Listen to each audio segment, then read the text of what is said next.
I don't know. I actually didn't watch it. I'm like, I think about 60 people apply. I watch TV. I just don't have time to read a lot.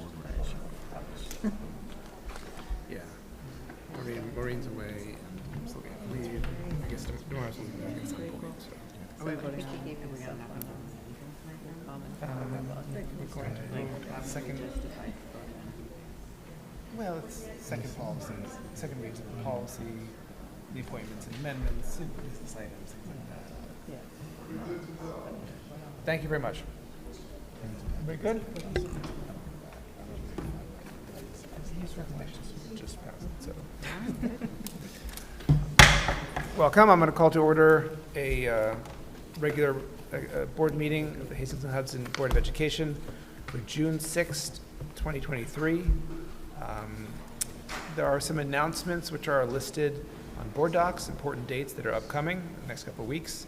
But tonight we're going to start off with a presentation about our science research with Melissa Sandroff. So welcome.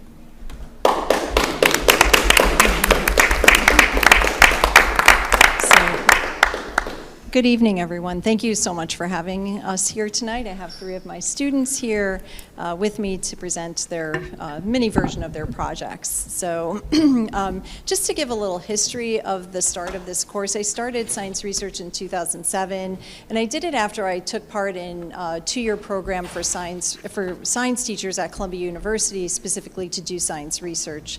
And I spent 2 summers in a genetics lab at Columbia researching how actually creating DNA damage to see how the cell repaired itself. And they wanted us to take something back to the classroom with us. And so my thing to take back was to actually start a research class, because I felt it was an excellent opportunity for students to actually do authentic research in an area that they were passionate about. So in the second year of the program, though, I had a student, his name is Nityan Nair. He participated in something called the Siemens competition, which I had no clue these things existed, and he placed 3rd in the nation and won $40,000. And I was like, wow, that's pretty great. So after that point, I realized that actually Westchester County had many science research programs and competitions, and so I kind of shifted gears a little bit and included the competitions in my program, which is where we are now. So currently, the class is a 2-year course for juniors and seniors. The numbers have been steadily increasing. I started with 4 students in 2007. My current junior class up on the right-hand side here is 29 students. My seniors are 12 students. COVID had an impact, certainly, on numbers. And I have 41 students, sophomores, applying this year for science research, so by far the largest class I've ever had. So in junior year, we start the year by reading peer-reviewed articles. We teach them how to read them, and they start reading them in their area of interest. We also have them prepare a resume, and then we look for mentors. And often the students are actually writing to the authors of the peer-reviewed articles, and these authors write back. And they talk to my students, and they guide them through their research projects. It's really incredible, the generosity of these mentors to help the students. And once they have their mentor, they prepare for and begin to work on their projects. On the bottom right is one of our students, Owen Lindner, and we have a mentor board in our classroom, so when the student gets a mentor, they get to put their name on the board, and we cheer and talk about what their project is, and it's motivating and exciting. So that's Owen on the right. And much of the research does occur during the summer between junior and senior year, but again, they can start working as soon as possible. Students are going into labs. I have students going to Mount Sinai, Columbia, New York Medical College, NYU. I have students working this year with researchers at Brown, Yale, Harvard. Amazing, like what these students are doing. They're also going out into the field and doing research. Ainsley up at the top is actually going to be working at the Harvard Forest, collecting samples and spending 2 weeks at University of New Hampshire, studying carbon capture and microbial communities in the soil.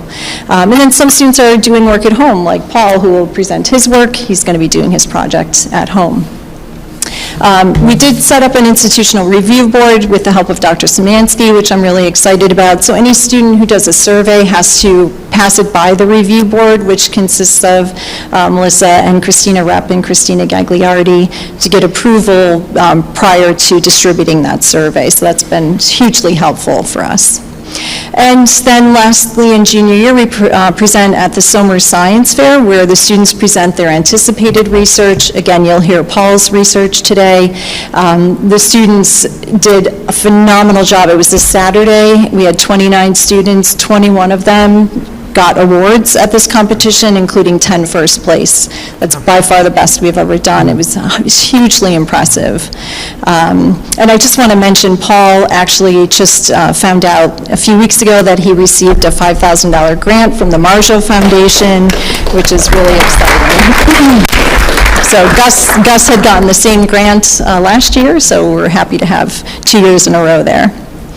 In senior year, the students write a paper for science fair applications. They spend the whole first quarter doing this. It's up to 20 pages long.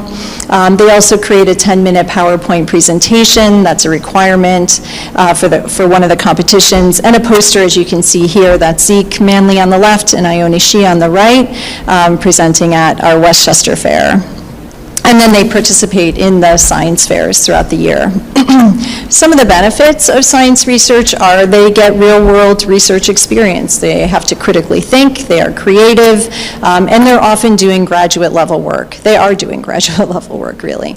And they also get communication skills, which I think are super important, learning how to email professionals, attending lab meetings, giving presentations at lab meetings, just talking to professionals.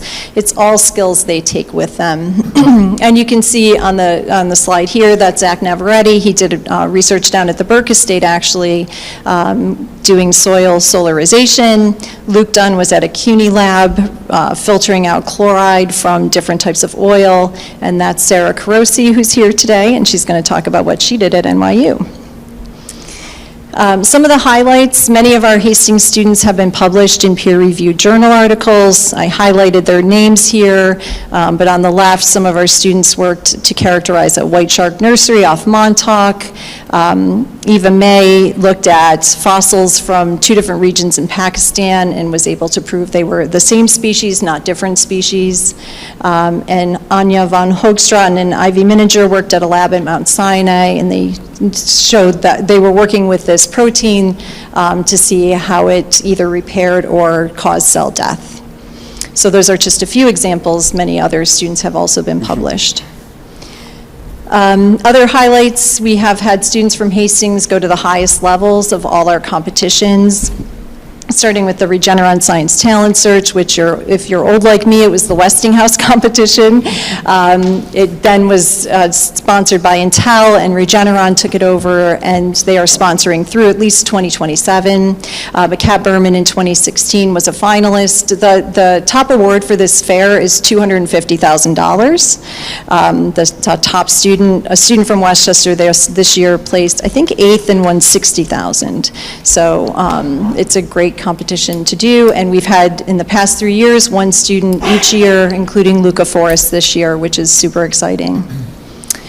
We also do the Junior High Science and Humanities Symposium, which is sponsored by the Department of Defense, and students compete regionally, and they can make it up to upstate JSHS, which is in Albany, and this year Gus went up and presented his PowerPoint presentation, which was awesome.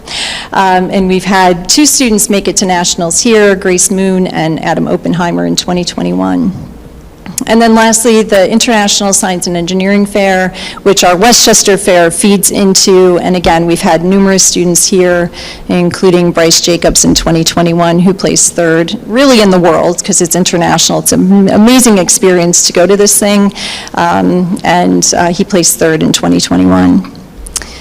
So moving forward, right now our program is a 2-year program. Next year, I'm hoping to propose that we move to a 3-year model. We are the only school in Westchester that is 2 years. Every other school is 3 or 4 years.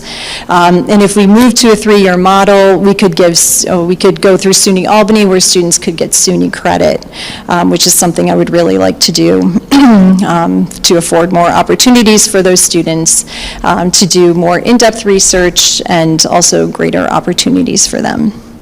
And that's it. If you have any questions, I'm happy to answer them. Otherwise, thank you so much for listening. Yeah, thank you very much. I have one question. On the 3 or 4 year model, I assume there's certain prerequisites that feed into, the current model where it's 11th and 12th. So they have 9th and 10th, take certain science concentrations. How does that fit in? Like, would it be that the current courses that you would take as a 9th or 10th become a component of the science research track? Do you see what I'm saying? Like, yeah, it doesn't, no, not necessarily. So we would just start, basically what we do junior year, we would spread out a little bit over sophomore year, but the students would be able to potentially start their research during sophomore year, and then they'd have 2 years to collect data, which just makes a more robust project. They can also compete junior year, and if they do well, then, and even if they don't win competitions, like they still have this body of work that they can show to colleges. And some of my students, some colleges allow you to submit your paper, some don't want your paper, they just want your abstract. So you could. Oh, so that's interesting though, because that's a wrinkle then. So in the current model, obviously juniors apply in the beginning of their senior year. So you're saying that in the current model, the kids don't have the output to allow them to use that to apply when they apply to college, because it's mismatch of timing, right? Let's say they are a junior and they won a competition as a junior, they can put that on their college application, and I think it's just helpful in terms of the body of work as well. Okay, excellent. Anybody else have any questions or comments? I do. First of all, thank you so much for this amazing work that you're doing. Super appreciated. That's incredible, and I'm sure I speak for everybody when I say, thank you so much. Secondly, I'm so thrilled to see so many girls' names. Yes. We hear so often that girls aren't interested in science, so I was personally, I'm happy for the boys too, don't get me wrong, boys in the room, but I'm always happy to see more girls in science, so thank you for that too. And my question for you is, when the kids do field studies, like during the summer, do they have to pay for that themselves? Is there a way that they can be funded? Like if they go to the University of New Hampshire, that costs money. Is there grants from HEF? I don't know, how, is that a barrier for students being able to participate? And is there anything we can think of to try to do to foster that? Yeah, so not typically. If the mentor offers to have you come to the lab, usually you're helping them out because you're doing a piece of work that they will likely use at some point.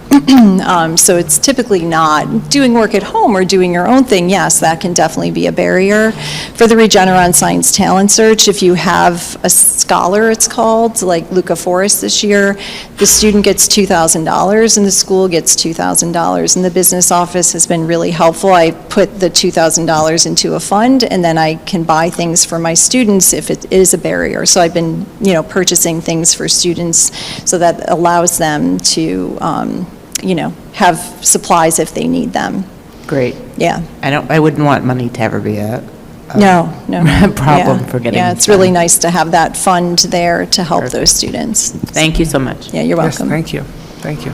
Anything else? So who's going to present first? So Sarah Carosi is going to present first. I Sarah's a have senior. One quick question. Oh, yeah. Sorry. Is this physical sciences only? Is there social sciences? No, there's social sciences and physical, computer science, mathematics. Okay. Yeah, it's anything. Yeah. Okay. Come on, Sarah.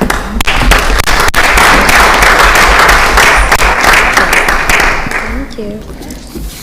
Right. Hi everyone, I'm Sarah Carosi, and for my science research project, I looked at factors affecting outcomes of surgical interventions for occlusive isolated popliteal artery disease.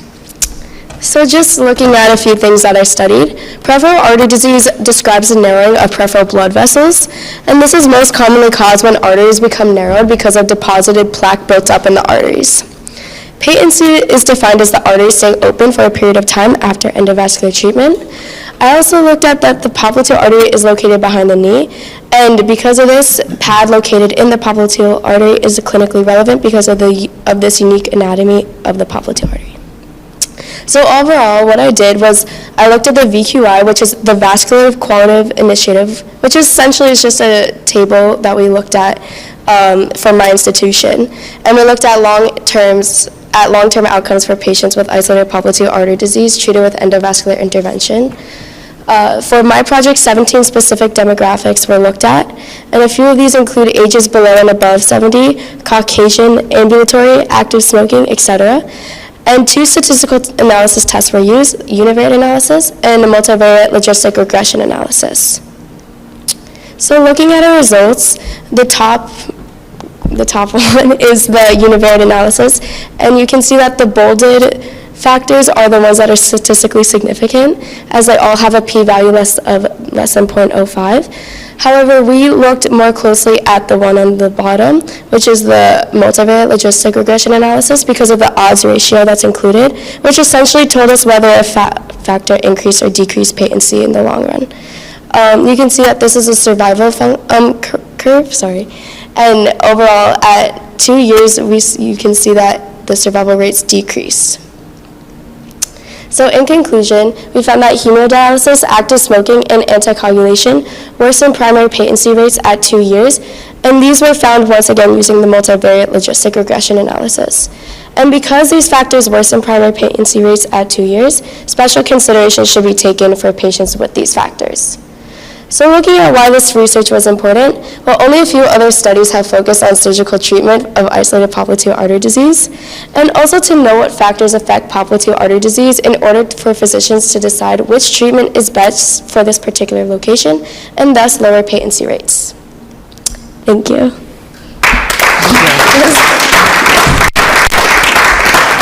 Does anyone have any questions? I have kind of a question. Is it confounding at all that anticoagulants were indicated to worsen the rate? Yeah,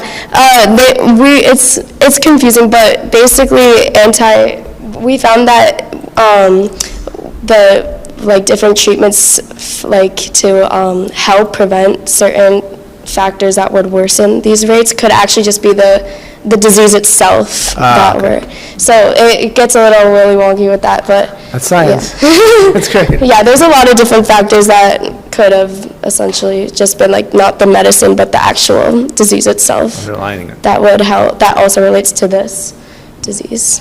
Excellent. So I have a question. Why did you choose this research? And was it what you expected? Well, I actually chose a different project, and then it got a little messed up, and I was lucky enough to find this one last minute. But it actually turned out to be really interesting, and I think that I want to pursue a career in the medical field now based on this, which was really cool. And honestly, it kind of was what I'm surprised with a few of the different outcomes from some of the factors like the anticoagulants. But again, it could just be a little overlapping with different diseases and how they might be similar to one another. Cool. So it was a good experience. It was a really good experience, yeah. I'm really happy that I ended up with this project. Good. Yeah. Thank you very much. Thank you.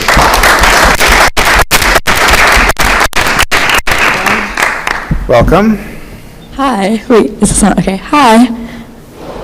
My name is Julie Rodi, and for my project, I examined the accumulation and displacement of toxic and essential metals in the heart, liver, and kidneys of mice exposed to e-cigarette aerosol. So for some background, as many of you may know, e-cigarette use has skyrocketed in the last decades, both in school and public settings. And I found a statistic that said in 2021, around 2 million high school and middle school students reported vaping in the past 30 days. And in the graph seen below, we can see these numbers have risen recently and are projected to rise. So e-cigarette aerosol contains a range of toxic metals and compounds. And from the graph above, we can see some of these include formaldehyde, acetone, and various metals like nickel, copper, tin, and lead that are going to be inhaled into the body. And from this information, I learned that I wanted to examine the pathological implications of e-cigarettes using a controlled animal model structure. So for my methodology, I worked with a research team from Columbia Medical Center, and they exposed 2 groups of 5 mice to filtered air and 1 group to exposed e-cigarette aerosol in that controlled air chamber. And after the exposure process, the mice were euthanized and tissue samples were collected and the metals were analyzed using that machine below, which is called the Perkin-Elmer Nexion metal sampling analysis tool. And in my research, I specifically examined the heart, kidney, and liver of mice, but I also exposed other organs like the ovaries, the lungs, and the skin. So after the metal levels were detected, I conducted statistical analysis tests to find the significance of the metals that were detected using the machine. So from the results of this study, I found in the kidneys that there was a significant depletion of arsenic in the treated group and a significant increase in lead in the treated group. I also found a significant depletion of zinc in the treated group of e-cigarette aerosol in the livers and a significant depletion of arsenic in the treated group of the heart, which is similar to the kidneys. So what do these results mean? So as I mentioned, there was an increase of lead in the kidneys exposed to e-cigarette aerosol, and after doing research, I found that can be positively linked to kidney disease as well as elevated blood pressure because it makes blood cell diameter expand. And I also found, based on my results with the liver, that there was a decrease in zinc, that patients with chronic liver disease proved to have a deficiency in zinc. And I also found that this may be correlated to cirrhosis, which is liver scarring. So why is this important? So my research was a pilot study on research studying the relationship between metal homeostasis and e-cigarette usage, and it's the first step of research into learning more about e-cigarettes and ways that they impact the body and to further educate the public. Thank you so much.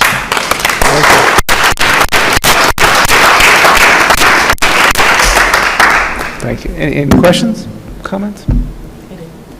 How can you, did you find out, like, is it possible and how you can extrapolate the results in mice to humans? Yeah, so the model of mice we used was the closest variable to humans, like the closest relationship, because we used it was a CG1 IGS mice species, and they have like really high phenotypic diversity, which correlates strongly to humans. So they, like in normal lab settings, they either use fish or mice, and for us it was the most clear to use mice for this study to get the strongest results. It was also a pilot study, so we didn't want to use something more like an organism bigger than mice just because it was a new study, but I think in the future they might look into using more samples of the mice or other animals as well. And are you telling everybody in school not to smoke e-cigarettes? Yes. No, I literally tell my friends, I'm like, guys, your zinc is gonna lower. Like, you can't do that. Like, don't go near that stuff. Don't even secondhand it. No. Because in the study, we exposed it to 3 levels. So to transmit secondhand and firsthand exposure, and both showed the same negative effects. So. Wow. It's really interesting about secondhand exposure. Yeah. That's great. And what do you want to do when you grow up? I want to go into public health policy, so I would love to work for the government to kind of work behind the scenes as to how to reform healthcare and work so that stuff like this and studies like this are more implemented within, and their significance is more implemented within society, I guess. Yeah. Sounds very necessary. Thank you. Great. That's Thank you excellent. very much. Thank you Thank so you very much. much.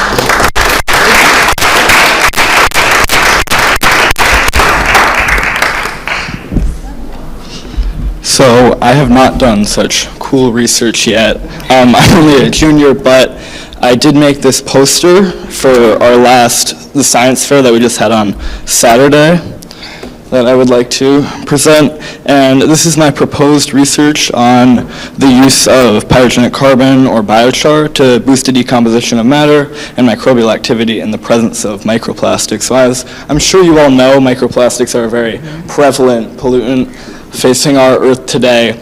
And these do not naturally degrade, and they persist in the environment for many years, and they're also able to release and absorb pollutants that can also have very negative effects on humans and plants. So down here, a lot of these articles that I've read really just show that a lot of microplastics actually end up in composting facilities, and as a result in farms and on farmers and in our food, as a result of transportation, with a lot of food scraps being transported in plastic bags and things like that. It also shows that these microplastics have significant negative effects on microbes and as a result on compost. Whereas biochar, which is basically an engineered kind of form of charcoal, can have significant positive effects on compost, as well as be able to absorb some of the pollutants possibly released from microplastics. So my gap in research is that there's been really no systematic review of compost quality with biochar before in the presence of microplastics, and the effects of biochar are pretty inconsistent through similar experiments.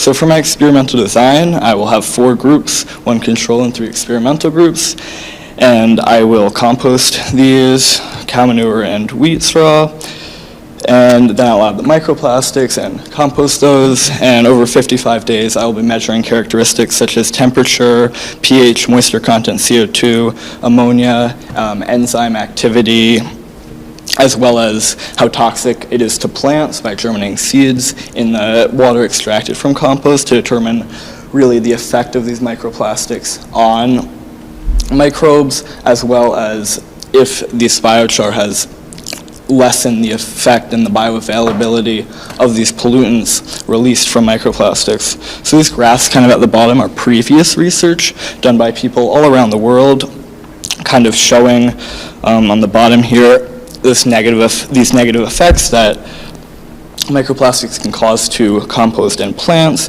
as well as these 2 at the bottom here showing how biochar can increase the degradation rate of pollutants in contaminated compost, as well as increase the growth and enzyme activity of microbes in polluted compost. So in conclusion, really, biochar can have numerous positive effects on compost quality and microbial activity, and I expect to see a reduction in the toxicity of the compost, possibly due to this biochar, indicating a less than biological impact of these microplastics. This research can really be used to better understand the effect of microplastics and biochar on compost, as well as increase the feasibility of large-scale composting operations, which are typically hindered by plastic contamination. But future research should definitely be done to discover ways to remove plastics even before they reach these composting facilities, of course. Thank you. Do you have any questions? Thank you. That's great. I have a question. Yeah. I have questions for everyone. I love it. I'm so glad. I'm obsessed with microplastics, so I'm really glad that you're doing that. I have a question. I don't know if if this is part of your research, if this is the answer, but you know all those composting bags that people use, do those have microplastics in them? No, those are made of, Gus Like knows corn? a lot about this. Those are made of like biopolymers, which break down, which are able to be broken down. They're available to microbes. So those do not release really any plastics. But I found, because I'm a gardener, I garden a lot myself, I found that really without large-scale, high-heat composting facilities, like they just don't really break down and home compost very well. So it's definitely an issue, the breakdown of those bags, that kind of needs to be addressed, I think, because they don't seem to work very well in my experience, at least. Right, solutions can sometimes give problems too, Yes. so. Yes. That's great work, I'm so glad. Thank you. Actually, based on that, I have 2 questions. Yeah. The first one is, what toxicity were you measuring in terms of how it was impacting the soil? And then, did you also look at the gaseous effect, like what kind of gases were being released when the decomposition happens, which in effect can be detrimental to our environment? Yeah. To address your first question, I won't be looking at the direct toxicity. However, I will be measuring something called germination index of the compost, which looks at both how well seeds germinate in the compost, as well as how well they grow in the compost extract, they call it, which gives a good idea of how available and how harmful the compost is to plants. And your second question, I will be measuring both CO2 because microbes release CO2. A higher CO2 is usually good because it means a lot of microbes are growing well. And also ammonia, because ammonia you want to be broken kind of, again, Gus knows more about this, but you want ammonia to be broken down through compost. So it's important to measure that as a indicator of the compost quality and how far along it is in its composting process. Thank you. You're welcome. Excellent. That was great. Thank you. Thanks you. so much, all of you.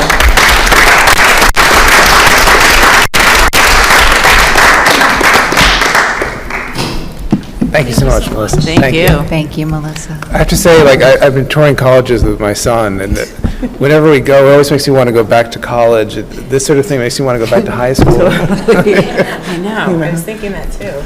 Maybe you should do like a night class for, All the adults, yeah, We exactly. could make a Schedule B for that, couldn't we, Bill? I'm sure. Good, so let me just, Melissa, if you might stand up a second, I mean, just for a second, because I've been lucky enough occasionally to get into your room and watch you work with the students, not as much this year, but last year. But the students are brilliant, and I'm pleased to hear that you gained through a failure, right? Because science is about failing and then getting onward, so that was fascinating. I have a hunch, Paul, as to where, given your gardening interest, where this came from. But you really have fascinating things. But I've watched, and if first name's okay, or Ms. Shandroff, I've watched you cultivate, with the gardening, these students and their ideas, and I watched you bring them forward, work on their plan. There's nothing random here. This is very planned out, thoughtful, creative, and I really want to thank you, because I am lucky enough, as you know, to have been around 2 other science research programs, and you are so above, to use a boxing term, how I dare, your weight class here. This is just remarkable what you're achieving. So thank you very much. And we'll work on this 3-year idea. We'll see what we can do, because I think a certain student far to my left was the first to bring the idea forward. So we will see what we can do. All right, but thank you very much. Thank you very much. Thanks for coming. Excellent. All right, love to see that. Moving on, we're going to have an FMS action plan update. I believe Dr. Szymanski is going to start us off on that, yeah? Okay.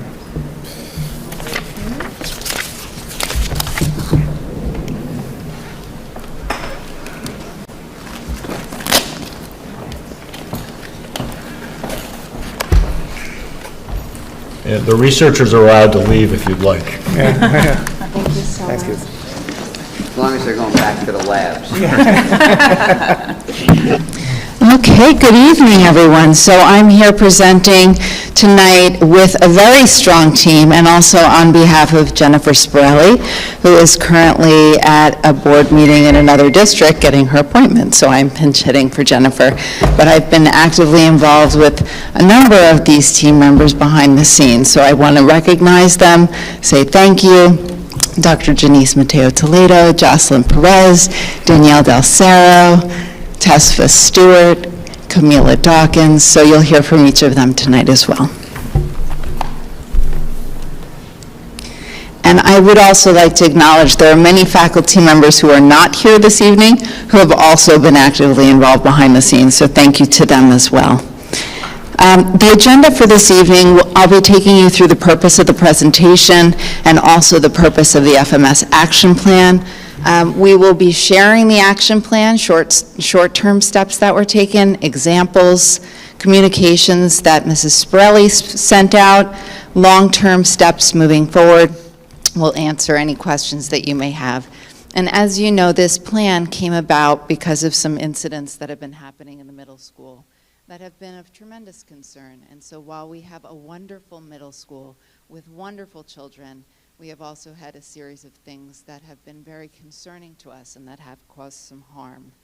And we want to make sure that we are supporting our students and strengthening a welcoming and affirming environment and cultivating an understanding of the impact of behaviors and thinking about the why behind our actions and understanding, the broader impact of those actions.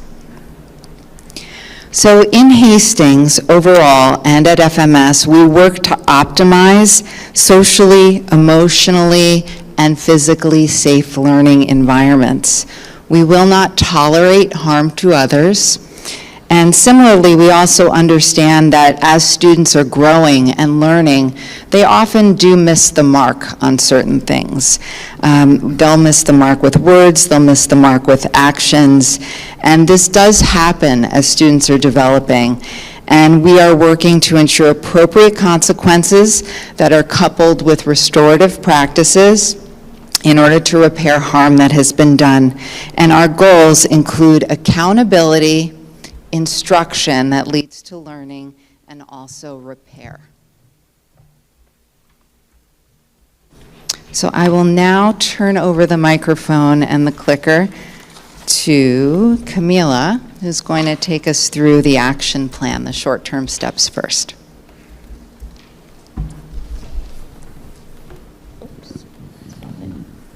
Hello, good night. Good evening.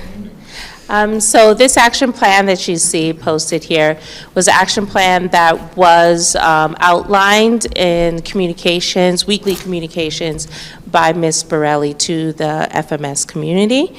And so these are more detailed bullets of how we work together as a community to immediately address the harms that were taking place at the school. But before I go through some of these steps, I just want to also say that this is a fabulous team that we have here, but there is many, many more in the middle school that when we presented this action plan to them, they immediately stopped and they pivot and stopped what they were teaching within their curriculum and made space for us to push into those lessons. And so I appreciate their flexibility and understanding the urgency in addressing these issues.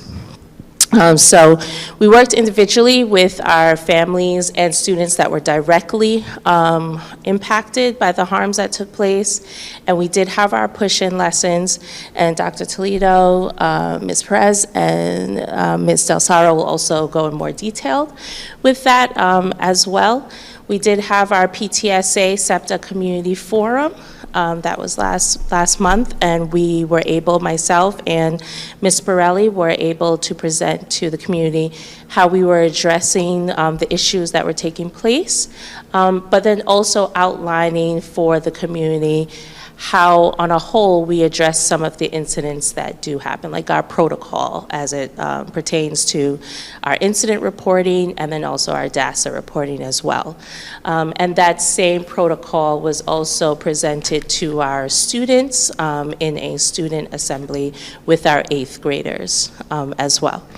And we had assemblies, and we'll go more in detail with those assemblies. We had assemblies for our 5th and 7th and 8th graders with Dr. Mikey Fallon. And so the 5th graders had an assembly with Dr. Mikey Fallon, and then our 7th and 8th graders had more of a workshop style, and they worked in smaller groups with each other, as well with the organization with Dr. Mikey Fallon.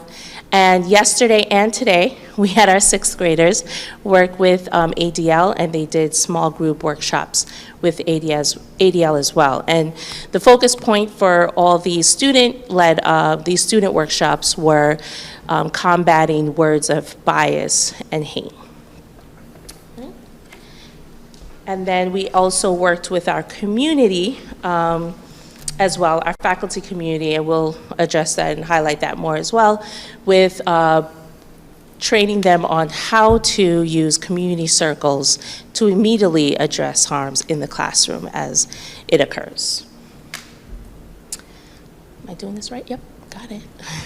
So we're going to highlight specifically in the next few slides, we're going to highlight specifically the 7th and 8th grade, our 5th through 8th push-in lessons that we did with our students. So myself, Dr. Toledo, Ms. Perez, and Ms. Del Saro, I think you're getting your doctorate soon, Danielle. And we went into the classrooms.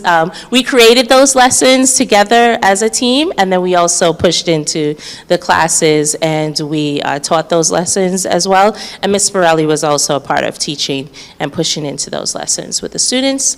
And then we'll go in more detail with our 8th grade assembly that we had, where, like I mentioned before, we discussed some of our process and protocols and our expectations for the remainder of the year, and the contract that we also presented to the students.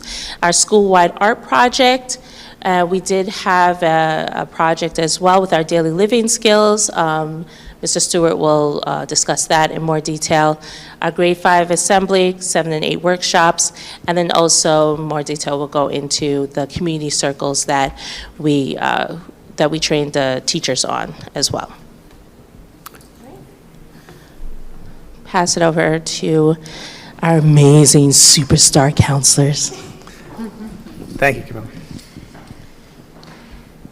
Good evening, everyone. I'm Mrs. Dalcero. I'm the 5th and 6th grade school counselor, and working with Ms. Dawkins, we created a lesson for the 5th and 6th grade, primarily based on the poem Change Sings by Amanda Gordon. So part of our lesson, we went into our 5th grade classes, and we also went into 6th grade social studies classes. One of the pluses is currently this year for 5th grade, Ms. Perez and I are part of the rotation where we see the 5th grade students once in the 6-day cycle, where we cover a lot of different topics, such as bullying, empathy, even just recently mental health awareness. So I'll highlight a little bit about that, just the benefits of that and how that really enriched our lesson with the students. So we started with creating our community agreements with each of the groups that we went into. So with that, we kind of laid the foundation to have a productive conversation with everybody. We used Change Sings as our vehicle to start the discussion about how we can all be instruments of change and how we can create a better school community and build that community with one another. Ms. Perez and I also worked together to add some multimedia sources. So there was a beautiful video of We Dine. And it was just building community during lunchtime when students are sitting by themselves. So it's where they befriend these students, sometimes new students, sometimes students that have a hard time making friends with others. And we had the students work in groups just to discuss ways that they feel, one, where do they see the changes that need to take place within FMS? How can they use their gifts in order to be part of that change? And it really sparked some wonderful conversations. I will say, as I said earlier, one of the highlights was the 5th grade, because we've already laid that foundation with our social emotional learning work with the students. They were able to make connections with Change Things, with broader topics that were covered during our guidance lessons. It also, with that level of comfort, and they're familiar with us, so we were able to have really engaging, thought-provoking conversations. It was a safe space where everybody was able to share and speak just freely about just their thoughts about how things are going in school and how they can be the change that they want to see in the world. And our goal within these lessons was to empower, inspire, and to let the students know that they can be part of creating this wonderful community at FMS. They were on task. It was really, I wish I could have videotaped some of the 5th grade because it was so inspiring. Like, how many times did we walk out? We were like, oh. We had 6 sections. Yeah. 6 sections of 5th. Oh, 5. 5 sections of 5th grade, and every section that we went to, we were like, okay, they set the bar. And then we went to the next one. And they set the bar. And they set the bar. And it was great to see their ability to engage in these conversations in thoughtful ways, but also in ways that demonstrated that they feel that they want this community at FMS to grow, and to grow in positive ways. So that was really wonderful. And then, yeah, they were able to see it as like a call to action, and that they are instruments of that. They're not passive. They're engaged. They're part of it. And the 6th grade as well. And I think if we were had a more consistent time where we were meeting with them regularly, like the 5th grade, I think that we would have seen similar. They did a great job too, though. But some of the wonderful highlights, what are the first steps to have to happen for school to change? One student said, realize that it can't happen overnight. Also, people have to know how bullying feels and to acknowledge others' perspective. We all have our own say in it, and we can all do our part to slay the day away. And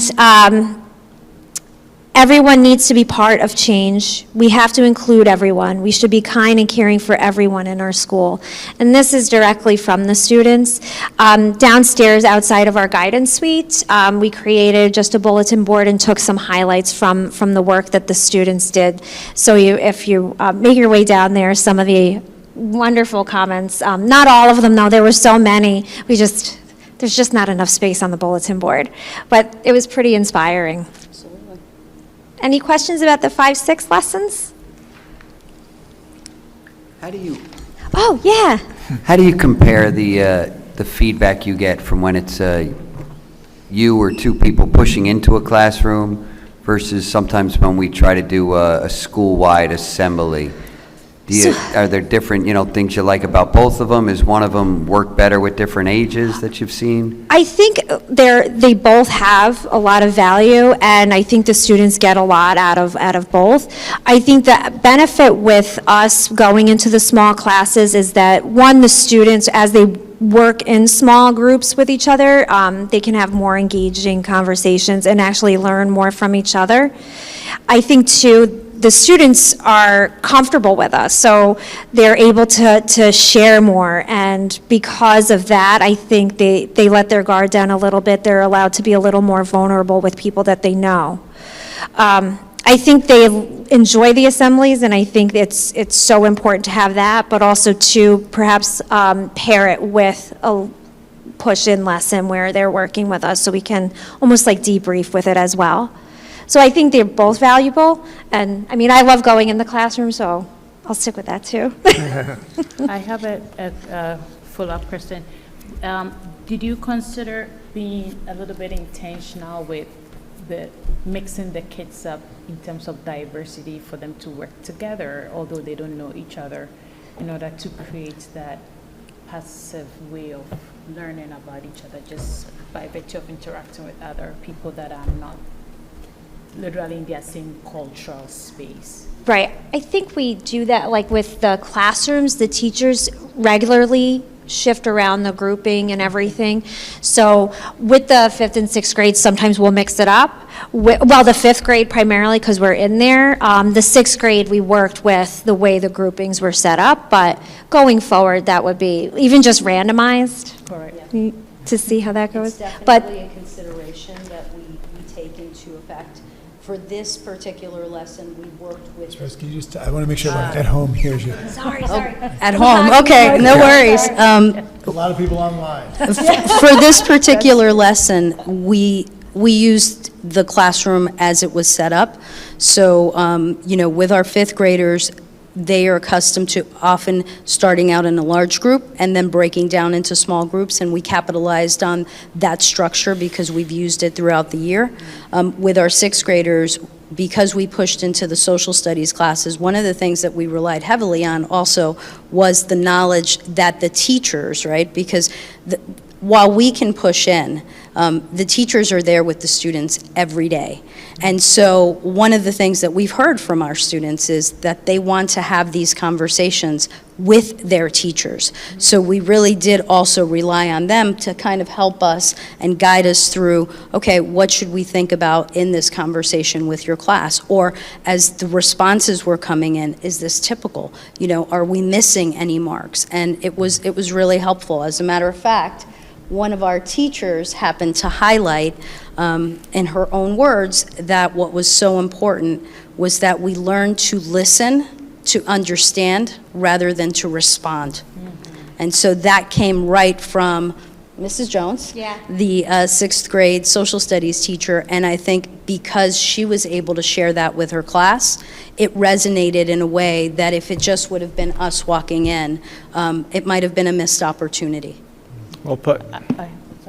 I have one technical question. So I recognize that a lot of the work was with the students.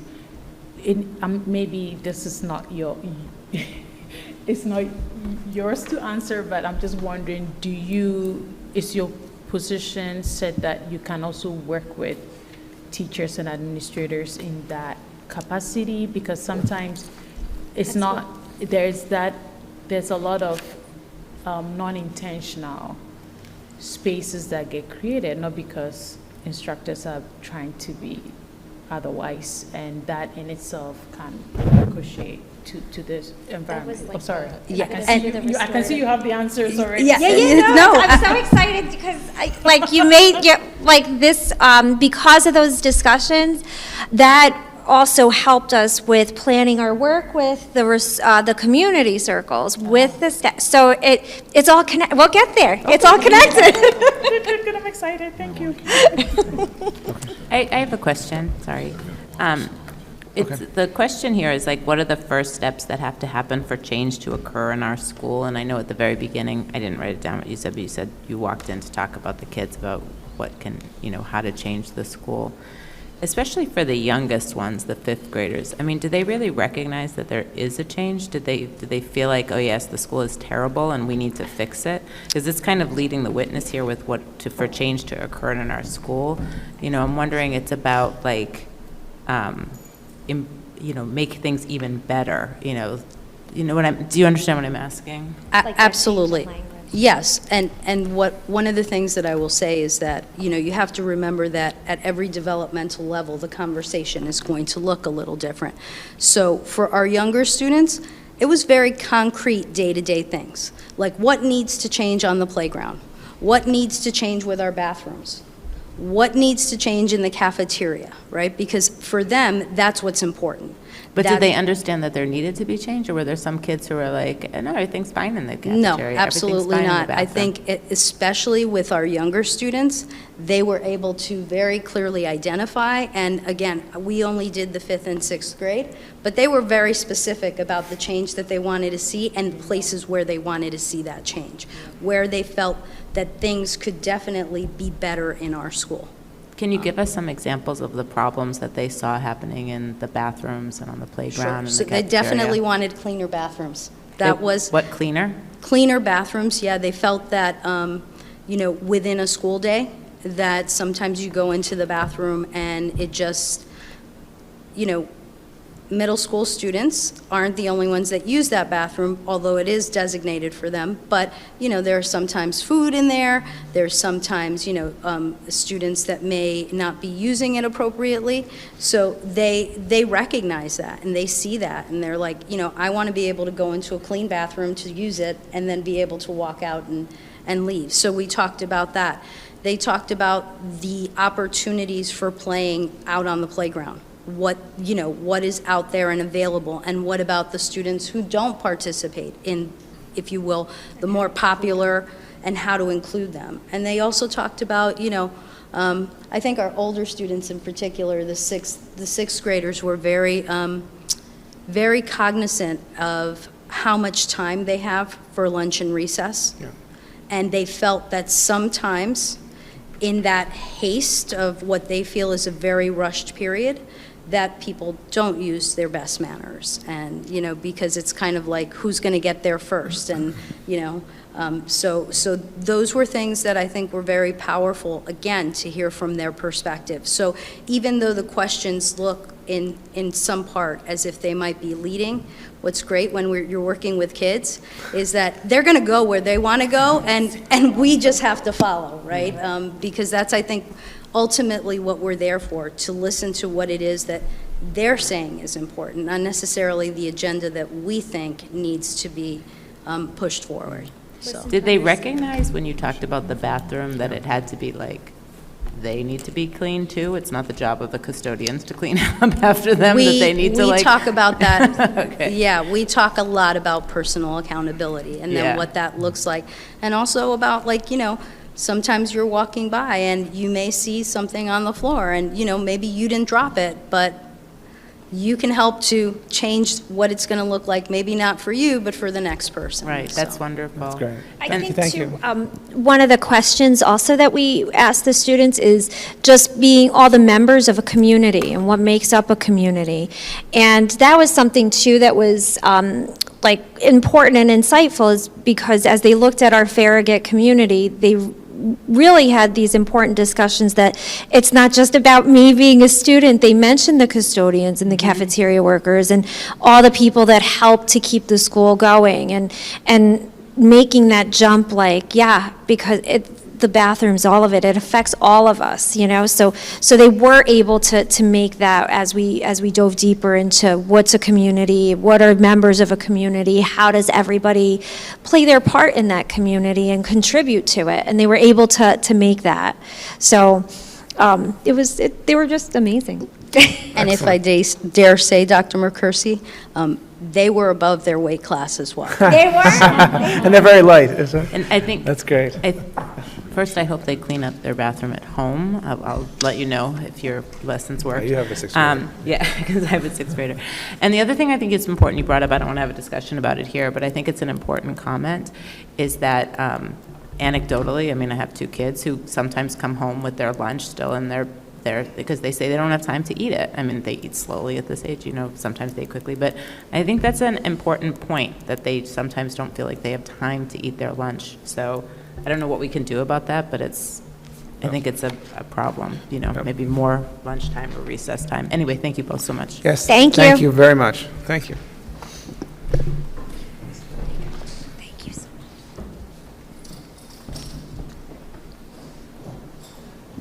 much. Good evening. Push us a little forward. Hi, everyone. So I worked with the 7th and 8th grade team, and as we said, there were so many people involved, so I do want to let everyone know that the lesson was created by Jada Dickens, who is a teacher at the elementary school, Meredith Fishman, who's one of our science teachers, and myself. So it was a multidisciplinary team who created the lessons.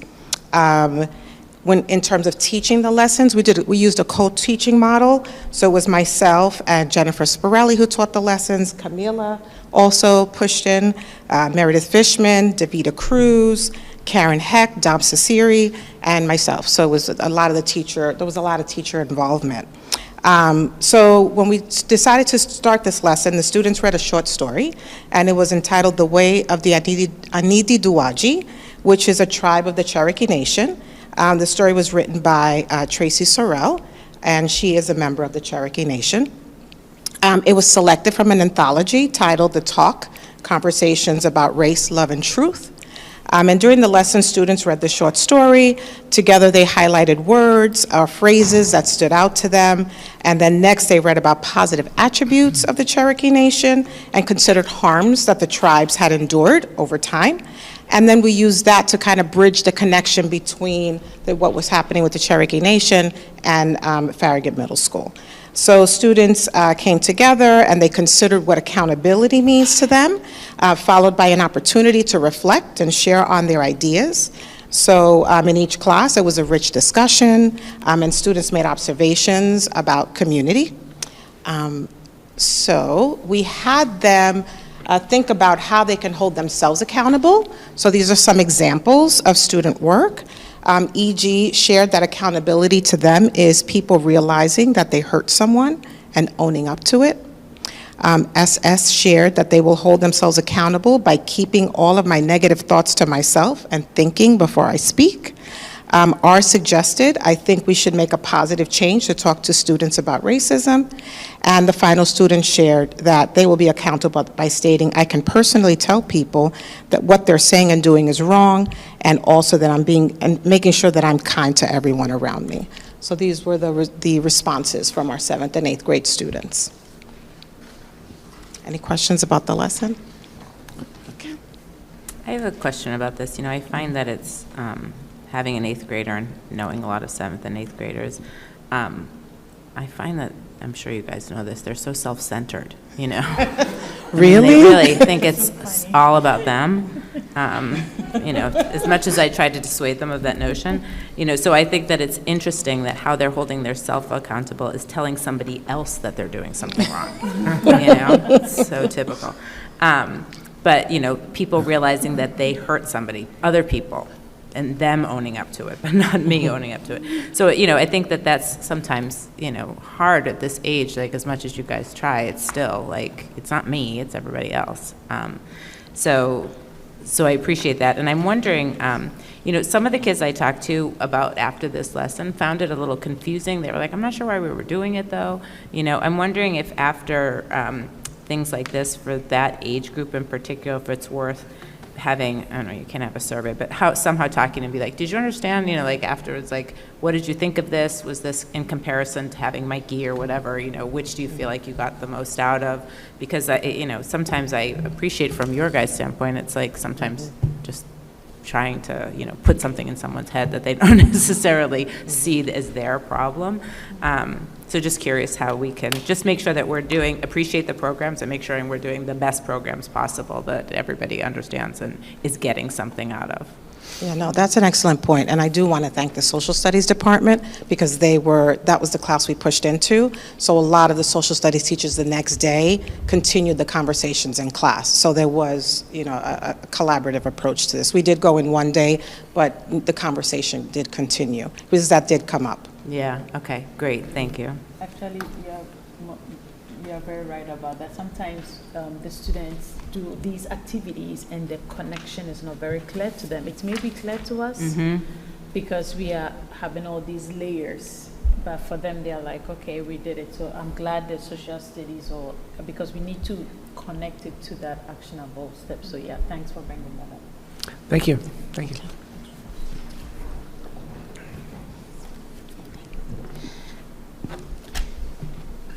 Okay, so our Code of Conduct Review Assembly for our 8th graders, that assembly came out of the push-in lessons that we had directly with our 7th and 8th graders.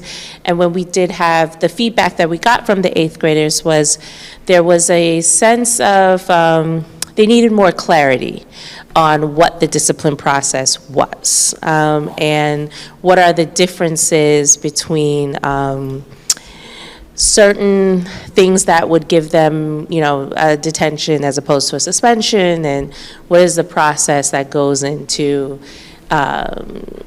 assigning certain consequences for students. So we had a code of conduct review specifically with our 8th graders because that was the class based off of the feedback that was requesting more feedback on that process. And so among them, myself and Ms. Borelli, we had the assembly with the 8th graders, and we specifically went over our DASA process, our code of conduct, and then we went over our menu of consequences with the students as well. But not only that, we also had an open discussion with them about the differences between traditional discipline and also restorative practices. There was a bit of confusion on some of the students' part where they felt it was an either-or process, and so just explained to them more further that there still is a consequence, but if both parties are open to that restorative conversation, then that came along with the consequence, but not in lieu of the consequence. And so we also went over different restorative practices that we have implemented throughout the year, working with certain families and students as well as presenting with them a contract just for them to understand, just clearly summarize what our discipline process is with them. So, but to be clear, this was also a conversation we had with them in September as well when the school year started. But again, they wanted more clarity, so we provided that assembly for them for more clarity. Any questions? Let me just add, I was observing this one, and I think it was very, very well done. And actually, the question about big versus push-in, I would emphasize heavily the value of push-in, but you got to do these. How to keep the attention in this room of those students was, frankly, very well done. But let me say, up on the screen was great clarity that you did hear this before. You heard this in September. So it wasn't just a toss-away idea, which repeat, repeat, repeat, repeat. So I think that was powerful and valuable. But again, if you weren't doing the push-ins and only doing large assemblies, because I've heard some members of the community say, hey, throw them in a room, Dr. McCursey, and talk to them. I'm not sure where that goes. So I think it's the combination of the two. But I would say it's a very simple point on a big, powerful point. Yeah. You had reminded them, and probably need to do it more frequently, but that power of the reminder, I could see made a difference. I think that seems right. I mean, they need to know. They want to know that things are fair. What can I get away with? What am I not going to get away with? You know, sometimes just like, I'm going to call your parents can put the fear of God in some kids. So, you know, even if you don't call, just the fact that you might. So I think that that's very helpful. And yeah, Bill, we have kids, you know, around the same age. And so, you know, you can't just tell them once. They don't hear you once. They don't hear you twice. They don't hear you 3 times. So it's a good point to do it again. Thanks. I think that I'm glad that you did that. Thanks.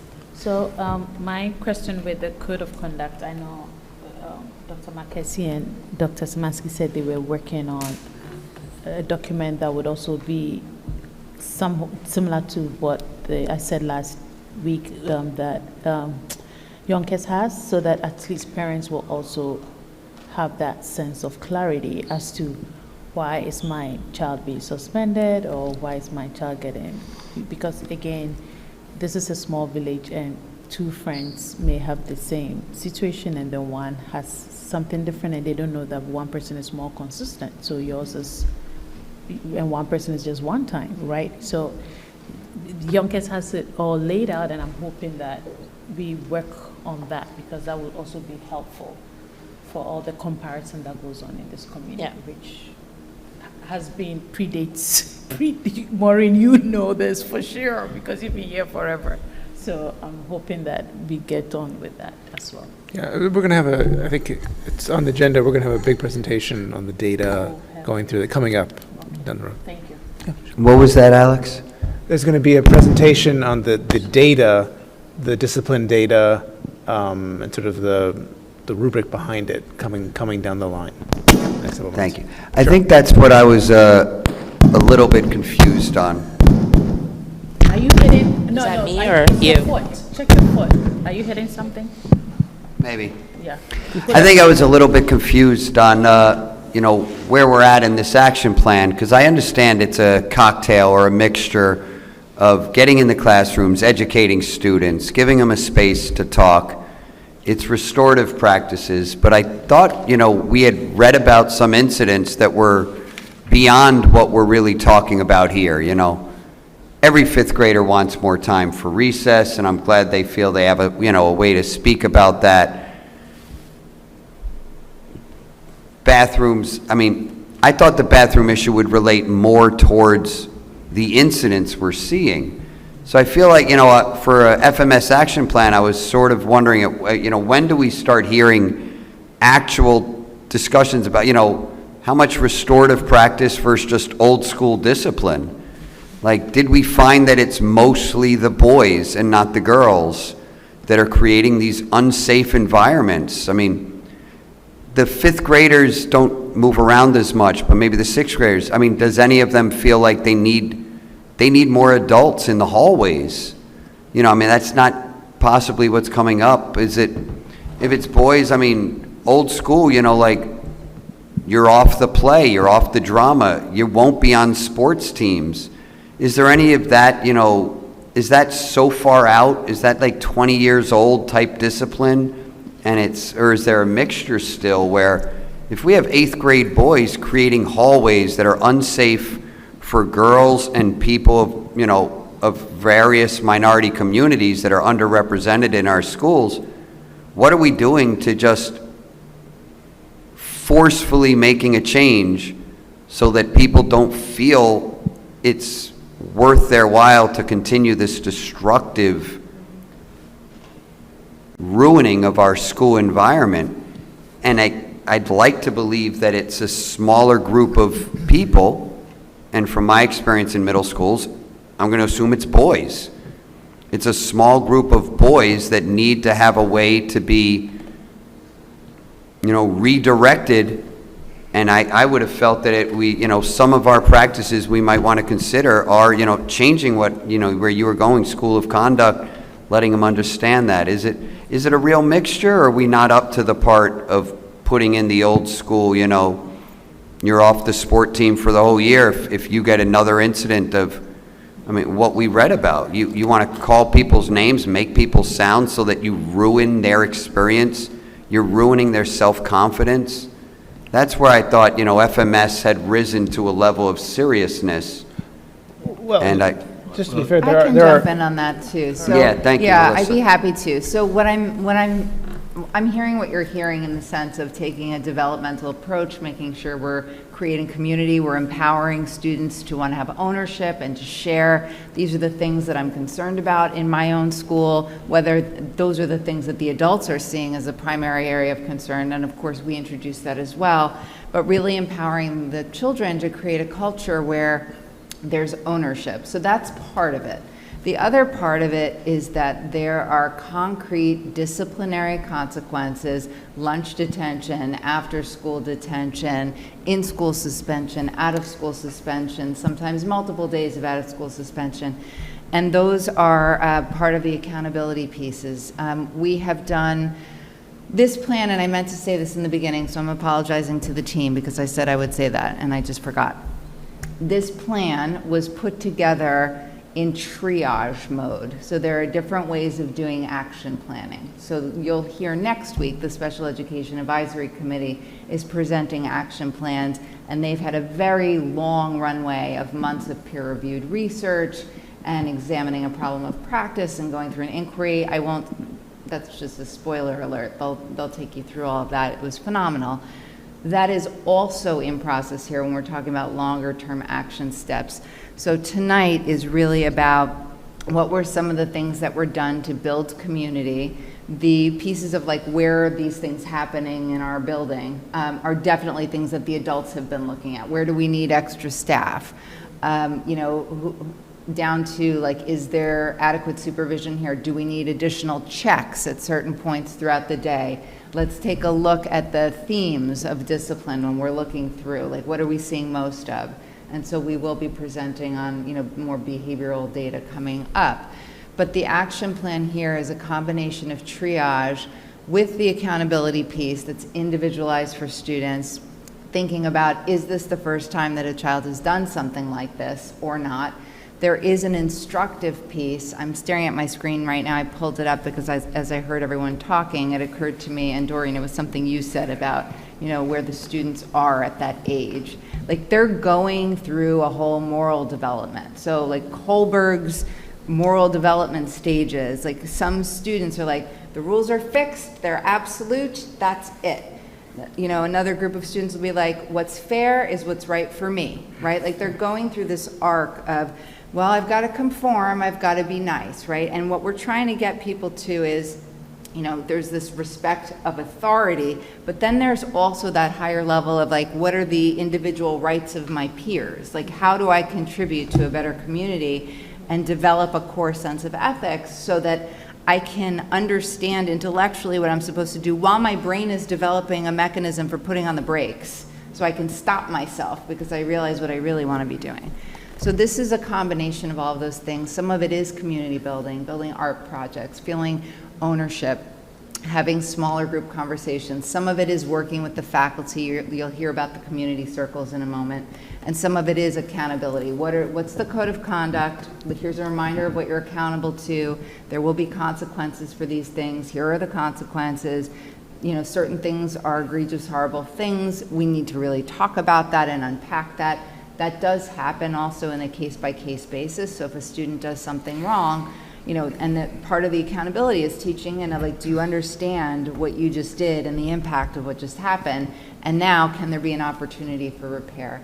So I will again just note this was a triage plan because we saw things happening and it came fast, things came to the surface. And again, we have a wonderful middle school with amazing children, and we had this quick popcorn of things come up, and we realized there was extreme urgency to quickly put this all together. And so a lot of people have been working behind the scenes to do that, and then have sort of had a ripple effect of where those things go in terms of who's implementing, and then being able to work, both with structures, with human beings, both on the adult level and the student level, and then just also thinking about building and empowering students in that sense of community so that we can have, I personally do not believe change can happen unless students own it.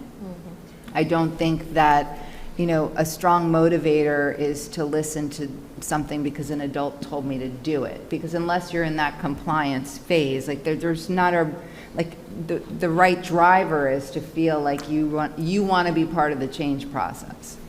So what I might, let me pick up on this. I think if we let the team get through this whole presentation, I think we can have that larger discussion, because simply put, we're not going to discipline our way out of the situation.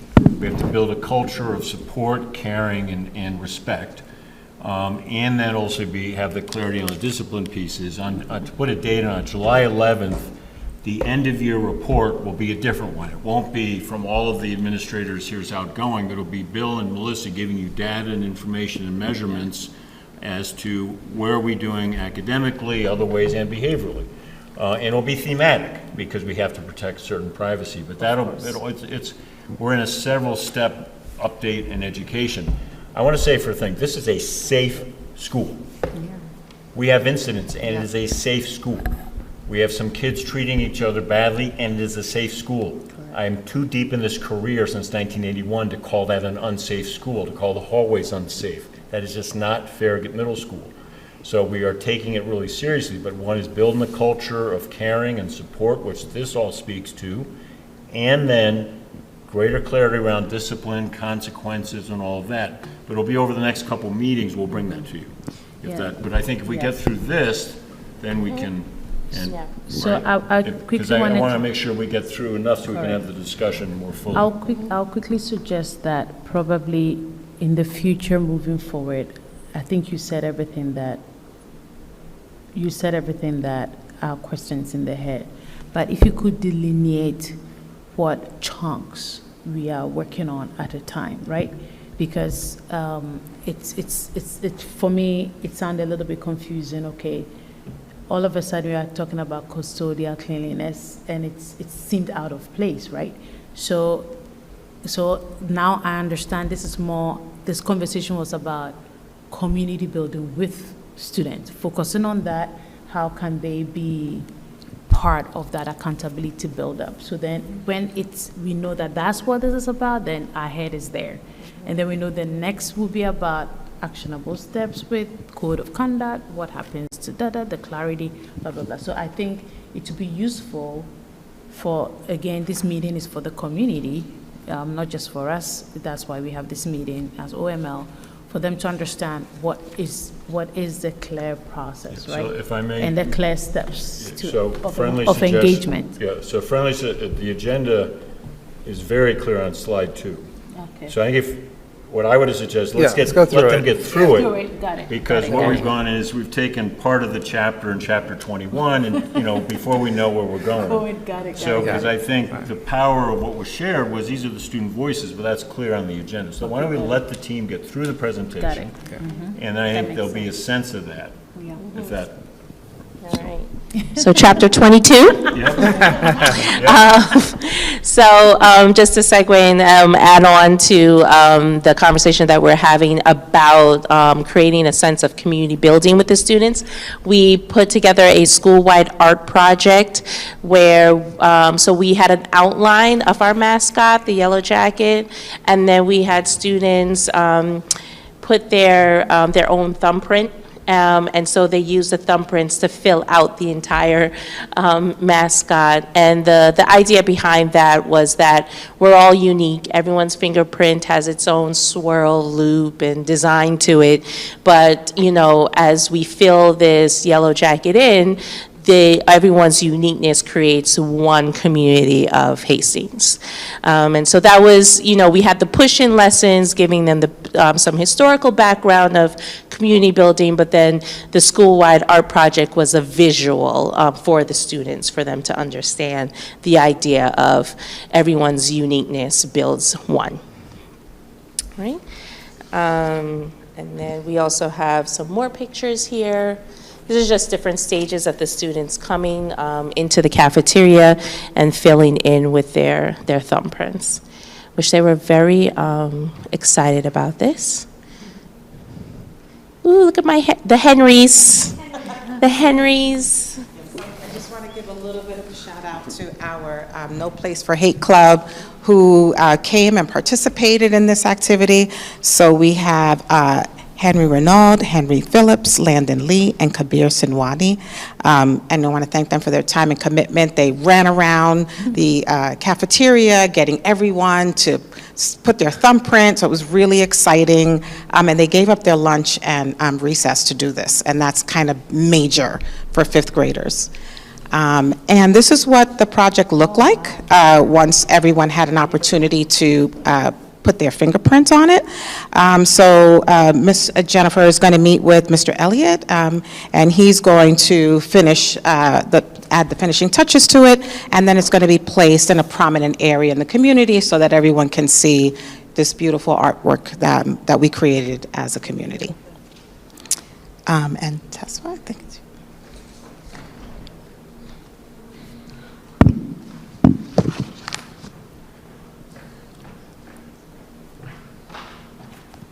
Thank you, everybody. I will try to be brief, as this is my sole involvement in this. So this is a small project. We work together with our daily living skills class, and I just want to provide some context why I might be slightly vague with some information. In order to cultivate this project, when we met with the team, one of the first caveats we said was that we did not want any of this to be performative. And to contextualize it for myself right now, I'm going to look at this as more celebrating the work of some powerful people as opposed to it being performative. So what we wanted to look at, and I hopefully, throw it in the zeitgeist, when you give somebody a word, hopefully children or anybody watching, you want to keep your word. But we want to look at this as sort of a humble brag, right? So what we did, we worked with a powerful team of educators, and I will celebrate them. Kat Gilbrick, Leora Fishman, Sam Morello, Larry Saratani, Eric, Tom, Cassie, Kathy Robinson. These are all the people involved to help cultivate this work. We had various cognitive levels, academic abilities working together to formulate and to do this project. I can't take any of the credit for it. I look at myself more as a curator and the educators as the artist and the students as the artists who made this work come together. So this is right now posted, I believe, in the cafeteria. In conjunction with this, we also did a small gardening project. And the hope for this, in a perfect world, and we'll speak about this definitely more, I'll see everybody in 2 weeks, is that we don't want this to just sort of be reactionary. And in the ideal world, this will be something that's ingrained in every classroom. I think I've said it at this board meeting, but I know I've said it publicly before. The daily living skills class provides skills I think every child should know. It should not just be limited to just daily living skills. And the more we generalize and the more we normalize bringing all students to learn some of these skills, all students to collaborate with this work, I think it will be for the betterment of everybody. That's about it. I will see everybody in 2 weeks, and I'll talk a lot longer. Thank you. Thank you.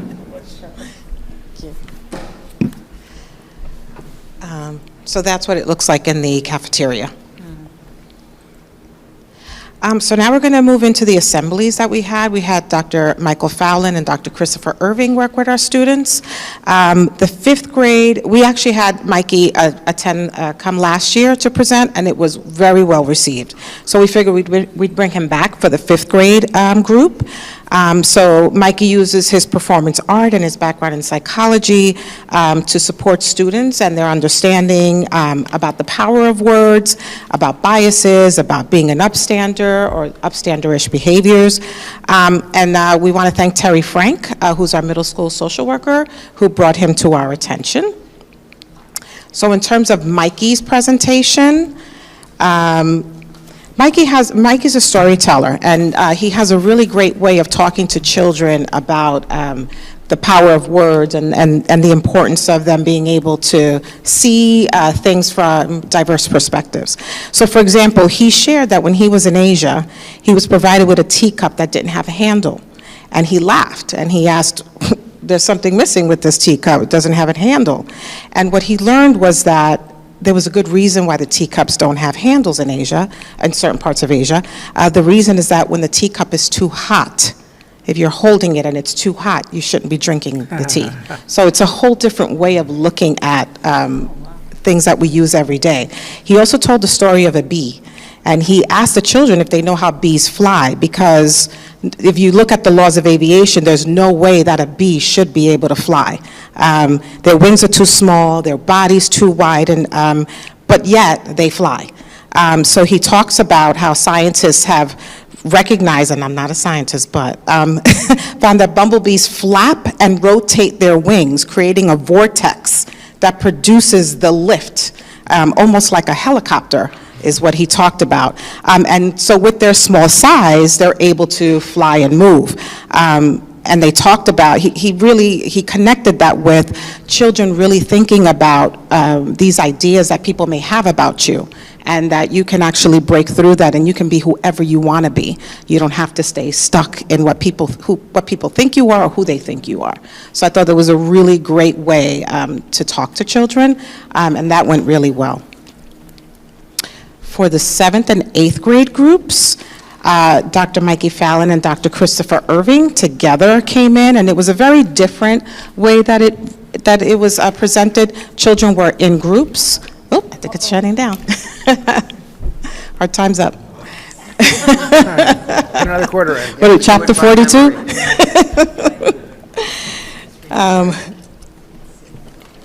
So I'll just, they'll plug it in. Yeah, so during this particular presentation, kids were in groups, and it was the entire 7th grade that came together, and the entire 8th grade, I could say, that came together. And they were guided through a series of activities. One of them included Chris asking students to share if they preferred plain M&Ms or peanut M&Ms. So everyone's sharing their preference and really excited about it.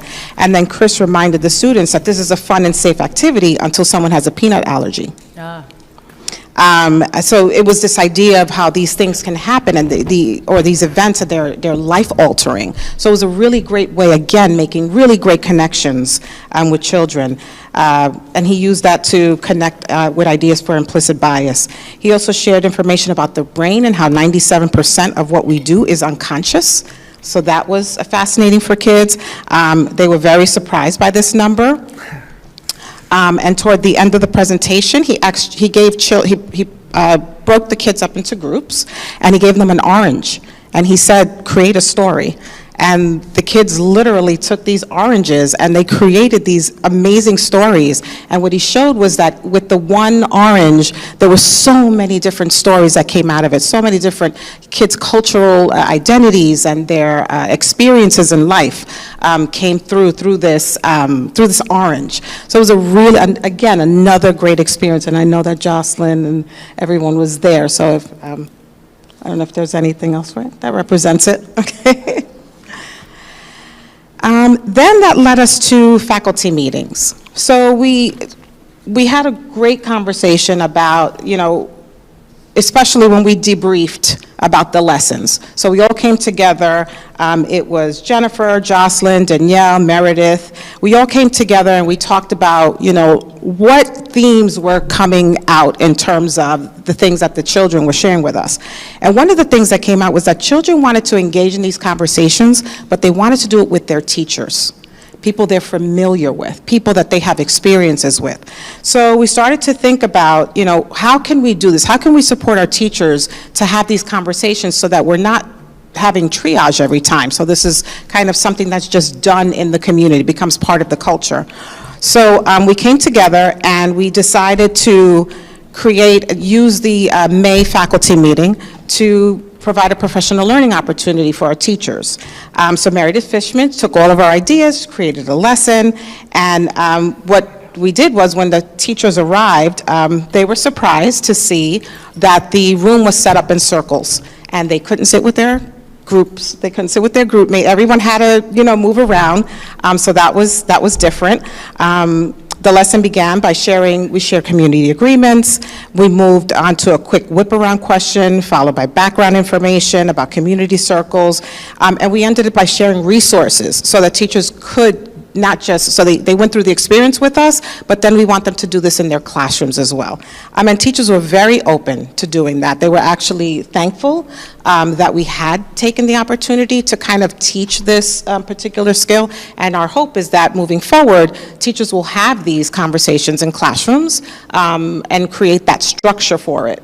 Again, so that it's not foreign, because when we first walked into the classroom, kids were like, what's happening here? They weren't used to having this conversation, but if we have it in different classes at different times, and it could be about anything, it'll just become part of the fabric of our community.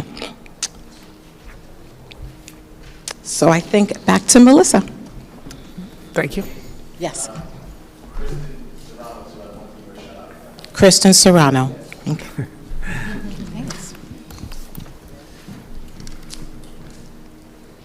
So I just wanted to mention that Jennifer Spirelli's been sharing weekly communications over the past couple of months, which are the broad highlights of many of the things that have been shared with you today.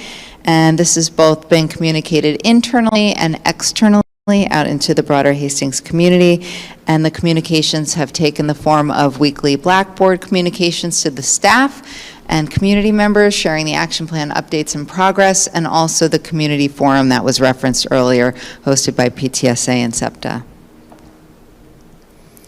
So longer term, looking ahead, we would like to highlight some next steps that are in process and are some are in exploratory phases and some are already in motion. So first of all is really augmenting our No Place for Hate initiative, and that is sponsored by the ADL, Anti-Defamation League. Exploring an ADL partnership. This is something that we're really in the process of talking through right now. But the idea is we want to be cultivating student leadership and really growing student peer leaders. So thinking about that both structurally and also building their capacity to be leaders in the organization. Dr. McCursey has given updates around an inquiry approach to review approaches, procedures, and policies for fostering positive student behaviors and addressing incidents. And he has started conducting those focus groups, which I have also sat in on and been a part of. So that's been really valuable to hear from different stakeholders in the system. Facing history and ourselves. So there was a HEF grant submitted to augment our teaching for equity and justice training. So that did happen for portions of our staff in the high school this year. And we're hopeful to be able to expand that for professional learning. Ongoing professional learning in general.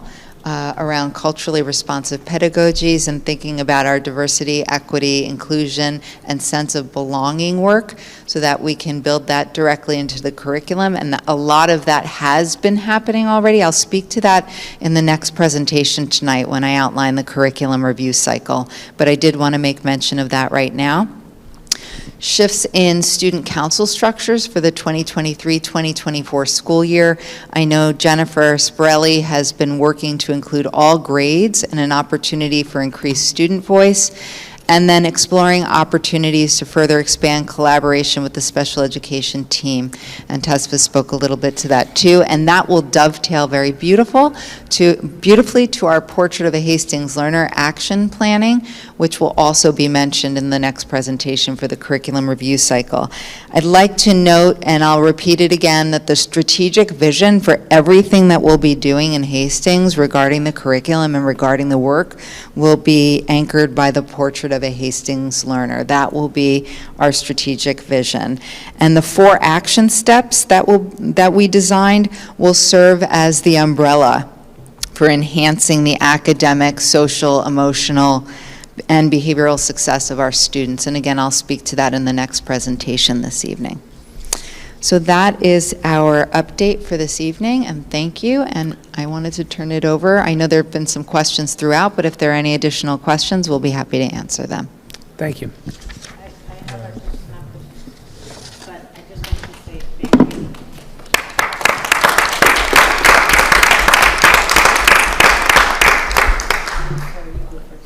I just had a question about, I don't know a lot about peer leadership groups, but can you help us understand middle school, high school, what the differences are? I mean, it's, I think when we've heard about peer leadership in high school through our student reps, and I think just some of the research says that a lot of the best learning comes from kids to kids. And it seems to me like a really robust peer leadership program in the middle school could be really valuable. I'm not sure, I think you had up there ADL. I'm not sure if that was, but I don't know if that was a very specific type of peer leadership program, if there's a broader peer leadership program, or what sort of thoughts and ideas we have about that. Yeah, so that's in the design process right now, and ADL is a potential. It's not a definite in terms of doing that work. But the idea is that the children themselves are taking action and making change. And so there is first cultivating their leadership ability. So how do you lead your groups, right? So if you are a peer leader and you are a student and you are working with a group of students, what are some of those leadership qualities and how do you structure that, right? While you're taking action and making change. And then there are the content pieces. So thinking about the vision of what is it that you want to be changing and how do you want to involve other people. But I'm a huge fan of the idea that there's content, so the what the peer leaders are going to be facilitating, and then the how is the cultivation of their expertise to be able to lead that work.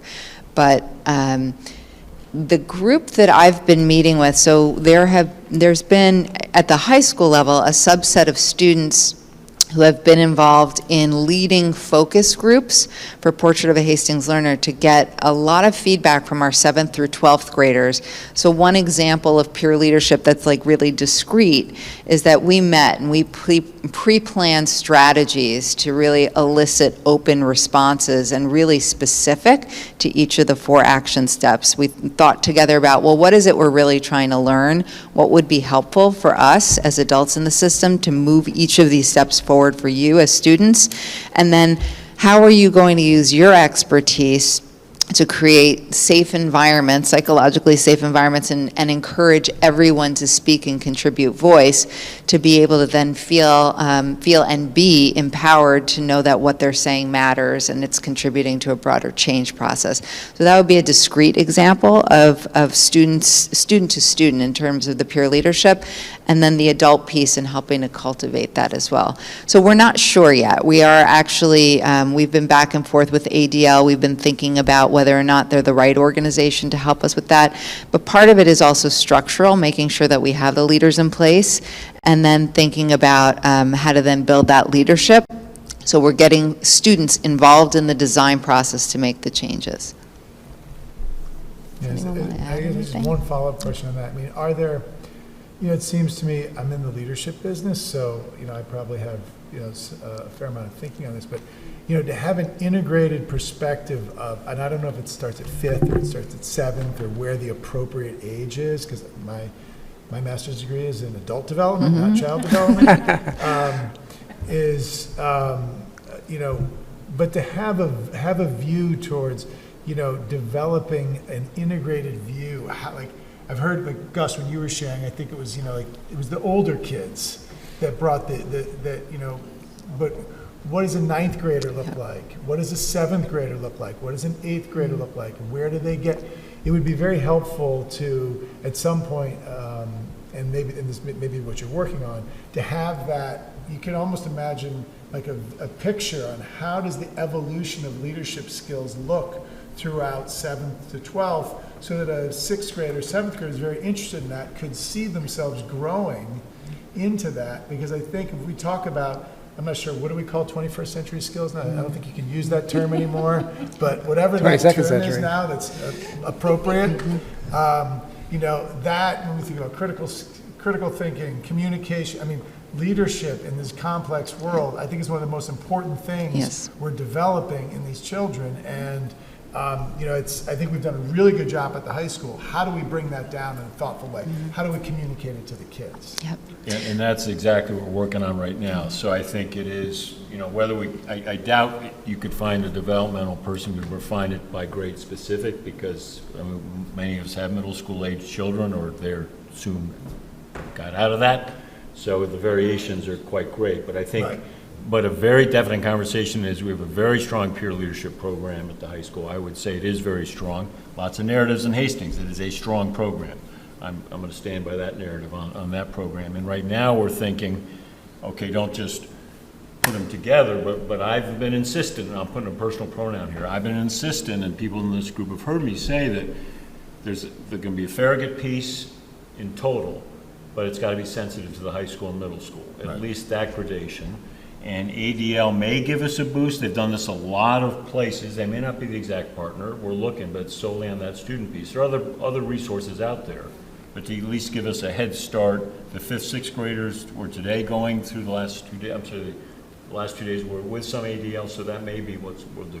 We're looking at that very definitely, connecting 5th through 12th, but to do that in a sensible way, holding strong to what we have with the high school level.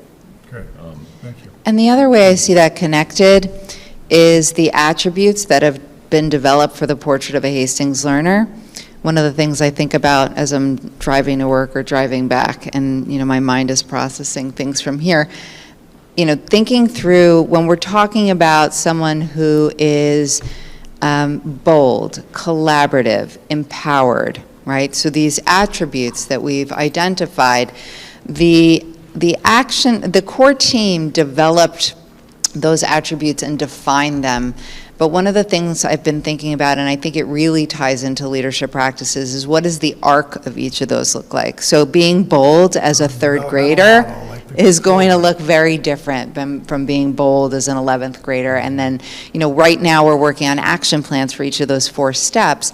And I think we also need to be thinking about the arc of each of those attributes. So as we're nudging students forward and we're creating pathways for them, because I do think that the leadership does need to be connected to the portrait work as well. Yeah, that's smart. So I put some bullet points here only because I want it to guide my thoughts. Thank you, Doug. I know I'm very verbal, so we spend time to see how I can just structure what I really want to say. So I will start off by saying the conclusion, which is that I'm looking at him which is that at this point I don't need the details. I know you guys have an action plan. You have everything that you've given a lot of examples, so I'm not asking for examples. So what I'm asking is, it will be helpful to clearly map out an operational mechanism that all of these things is being situated, like a form of infrastructure with where everything is sitting. Because I say this because students come and go, right? They just leave. It's not the students that you're working with today are not the students that you're going to work with next academic year. So all of these activities with them, obviously it's important they will carry it along, but then you're going to get a new group and you have to organically work with that group based on the behaviors and their developmental changes that they come with.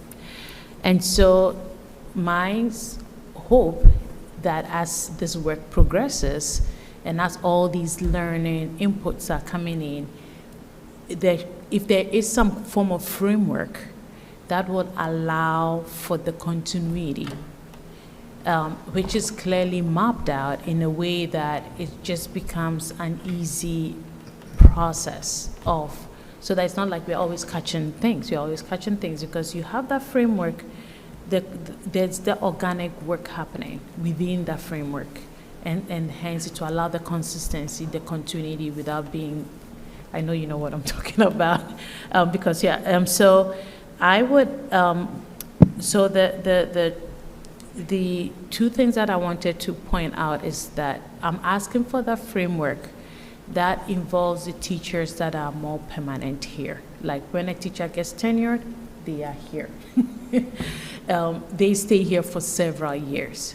So how can we create this operational mechanism that has all these varied elements within it that would allow for them to receive the necessary skill?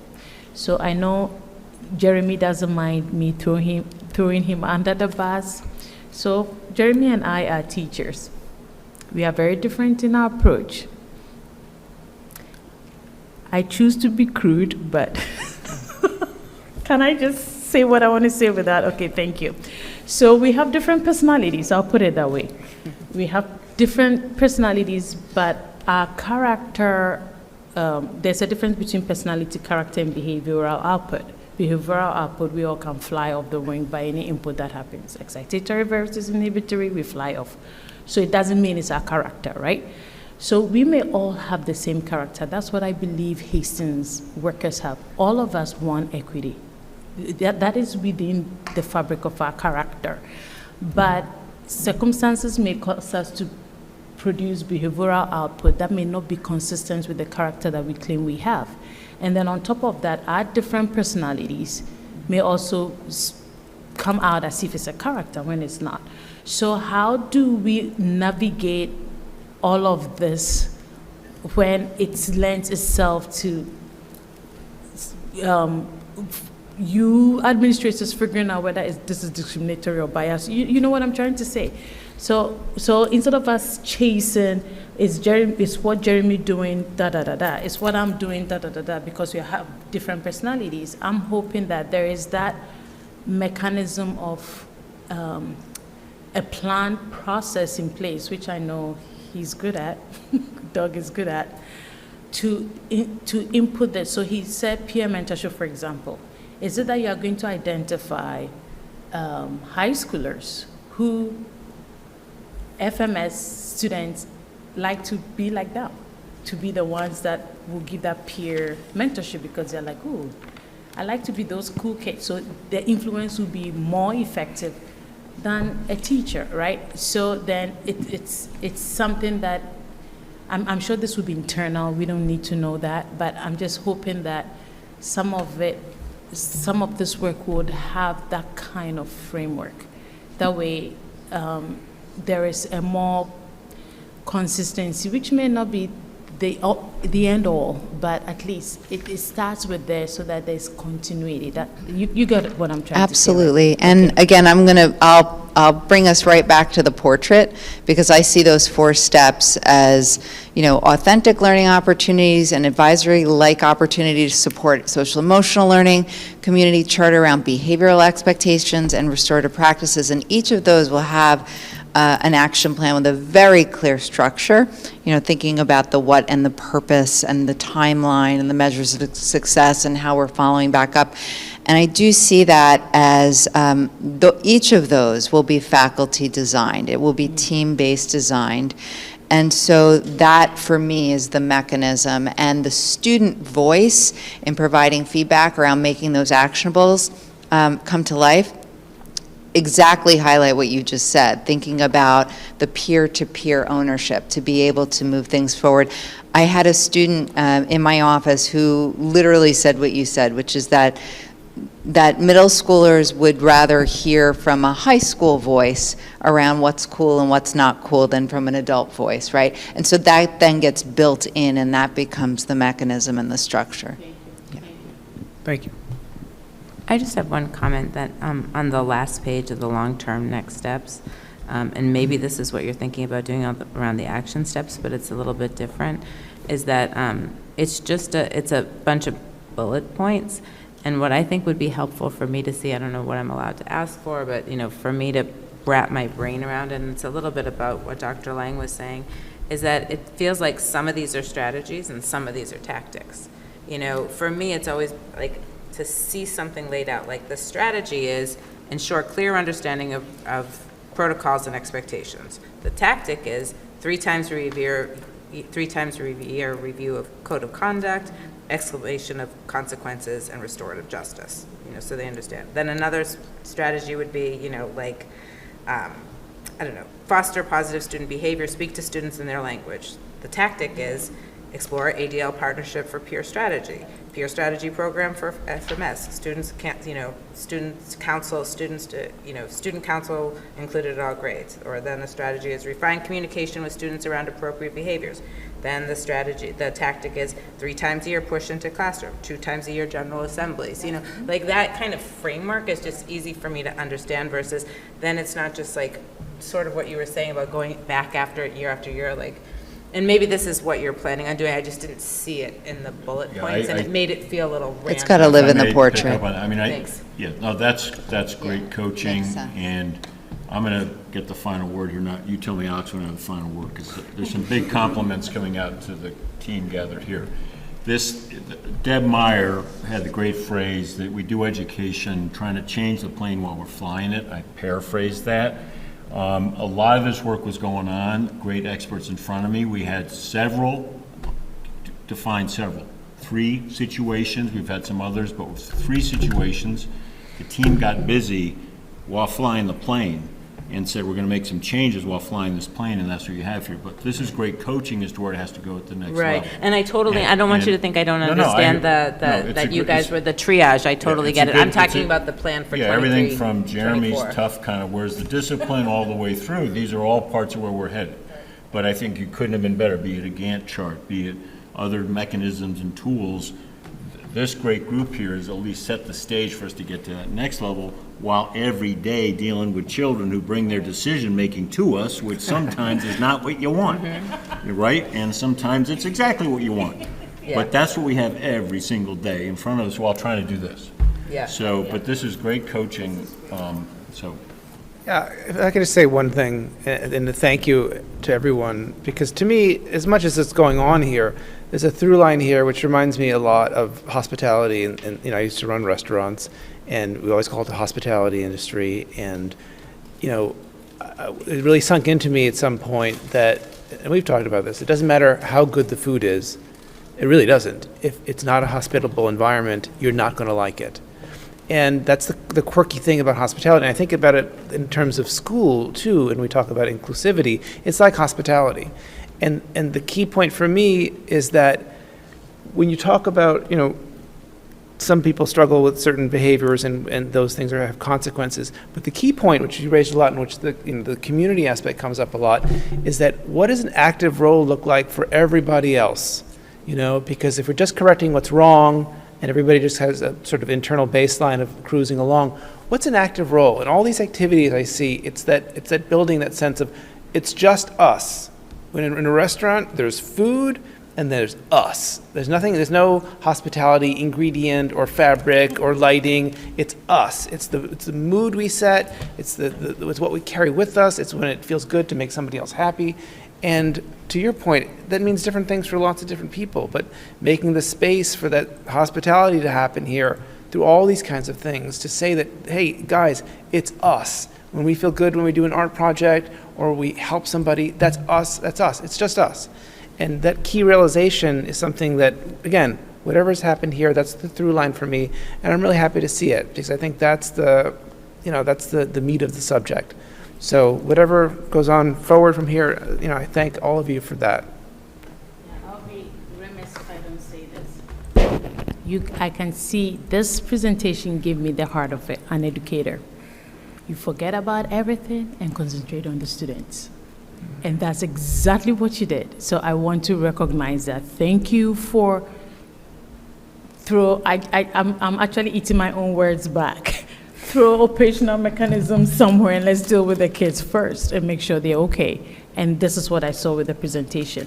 Regardless of whether they were talking about recess or anything, you can't push ideas down their throat when you're not listening to them first. Yeah. So I will be remiss if I don't recognize that. And I thank you for doing that, because that had to come first. If it was the other way around, forget it. It was just useless work. So thank you for doing that. I just want to say thank you for the team for giving up your evening to share your stories of the pieces that you were most intimately connected with. So I appreciate that very much. Thank you. Thank you.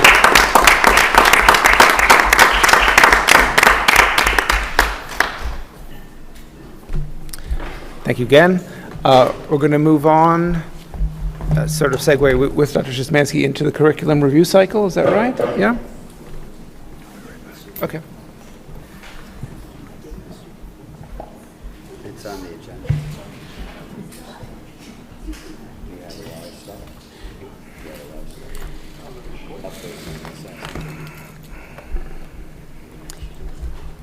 Okay, so. Things I want to know about.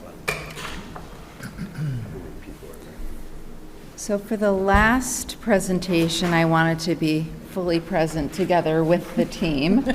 And for this presentation, I'll sit alongside here and recognize that I have been present with many teams. And I would like to give a tremendous shout out to everybody who's been involved in work related to the curriculum review cycle over the course of the year. The last time I talked to you about some of the curricular work that's been happening was January, more formally, in addition to some updates. And it's really my pleasure to provide an update on the curriculum review cycle this evening.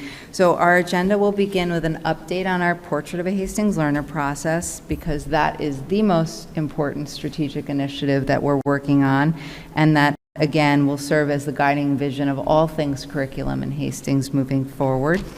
And we'll then briefly visit the curriculum review cycle with two familiar slides from my presentation in January. They're there for you. I won't spend much time on them. And then I will outline for you some highlights from our curriculum work since January, and then I'll share some next steps. All right, so the Portrait of a Hastings Learner is now going to become the strategic context of our curriculum work moving forward. And we've had a core team, an action step planning team, student focus groups, and they've all made significant contributions to create our Portrait of a Hastings Learner. And I'll just share this because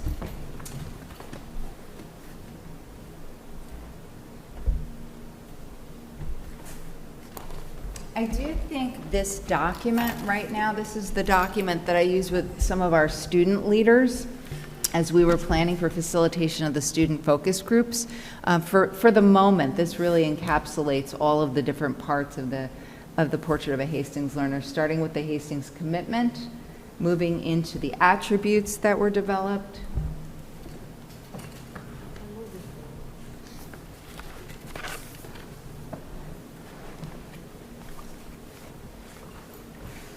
Then our goals and our action steps. But again, that's linked for you there within the slide deck. Oh.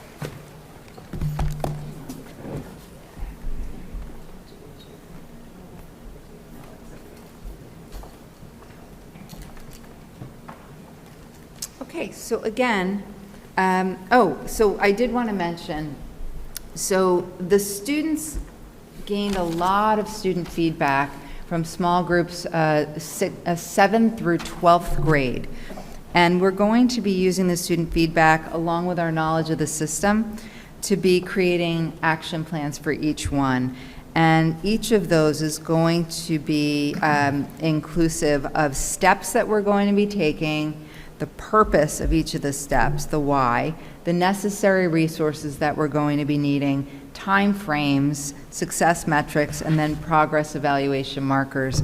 The action plans are going to be created by groups of faculty as follows. So the first one is on June 13th, and that's an SEL-like advisory structure. June 14th, we'll focus on the behavioral charter. The 20th of July, we'll zoom in on authentic learning. And then July 25th, we'll be working on the restorative practices plan. Okay. So the curriculum review cycle, once again, is going to be embedded in the Portrait of a Hastings Learner. And so the things that we've designed, it all needs to fit together, and it needs to happen organically with the portrait as the guiding umbrella, so to speak. That's the path. And then all of the curricular work moving forward needs to live within the portrait. Okay, and moving forward the attributes, moving forward the action steps and the goals. So the curriculum review cycle was created in 2021 by the Professional Learning Committee. And again, you've seen this slide before. Stakeholder input has included the department chairs, the leadership team, the faculties, and the purpose was, again, to establish a recurring process to identify and address opportunities to move the curriculum forward. And that's not to say that anything is wrong. We're just looking at a continuous improvement mindset so that we're always striving.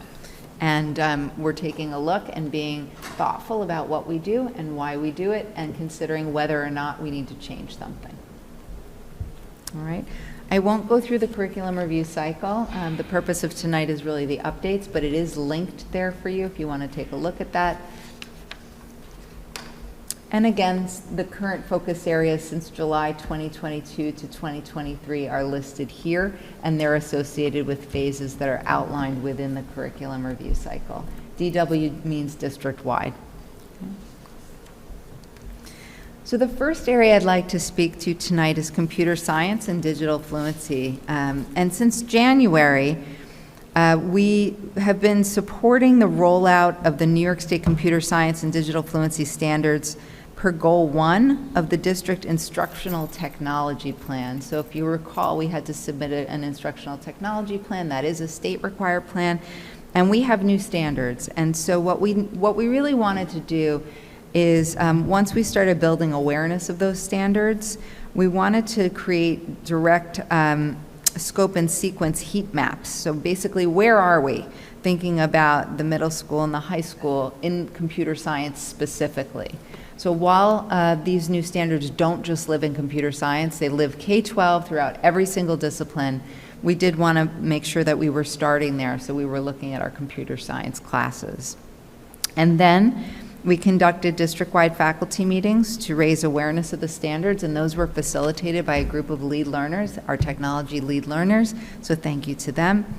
And then we did a district-wide computer science and digital fluency audit via digital workbooks, and what that means is that each, faculty members as teams, grade levels and departments at the upper levels, completed workbooks to identify and color code standards that were either taught and really well covered, which was all green, with specific examples that were provided of those areas, unsure or inconsistent.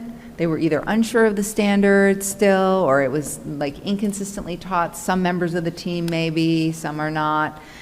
Those were coded yellow. We know we don't cover this standard at all is red.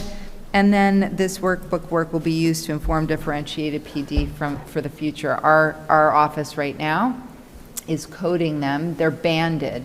So for example, you may see a band of K2 standards. What we're doing right now is collating them so that we can see where they're being taught and to what extent they're being taught and consider whether or not we want to share the load. So I'm in the process right now of designing some summer work based on what's coming out of that audit. Yeah, if I could just comment, because I remember looking at, that was a heavy lift. It's a heavy lift. Because stuff doesn't live here, there, or everywhere. I mean, that was... That's right. Yeah. That's right. It's a heavy lift. And they went through all of the different standards and all of the different subcomponents of each of those and really worked through as a team. So I want to not only thank the technology lead learners, but the entire faculty who did that during a joint faculty meeting and then some. So thank you to that, the entire district, actually. The next area I'd like to speak to tonight is Hillside Mathematics. So we've been sharing over time about Reveal Mathematics. The last time I spoke to you, we were involved in an inquiry and we were curious about a couple of resources specifically. This team has been a real labor of love to work with. I want to give tremendous kudos to the teachers and administrators who served on that committee. We were not sure if we were making a change, frankly. We, by standardized measures, have good scores. There was an opportunity for us to look at strong practices, current research, and thinking about how students learn and get excited about mathematics. And unanimously, the committee realized that there is a better way. And we went to see, so since January, we looked at Reveal, which was one resource, and they came in and did some lesson facilitation with the committee. And then we looked at Bridges, and Bridges was a lesson exploration by the group. And then we went on some site visits. So we were observing lessons, we were having discussions with members of the faculty. Those programs, I'd like to thank the Scarsdale School District and the Bedford School District who hosted us.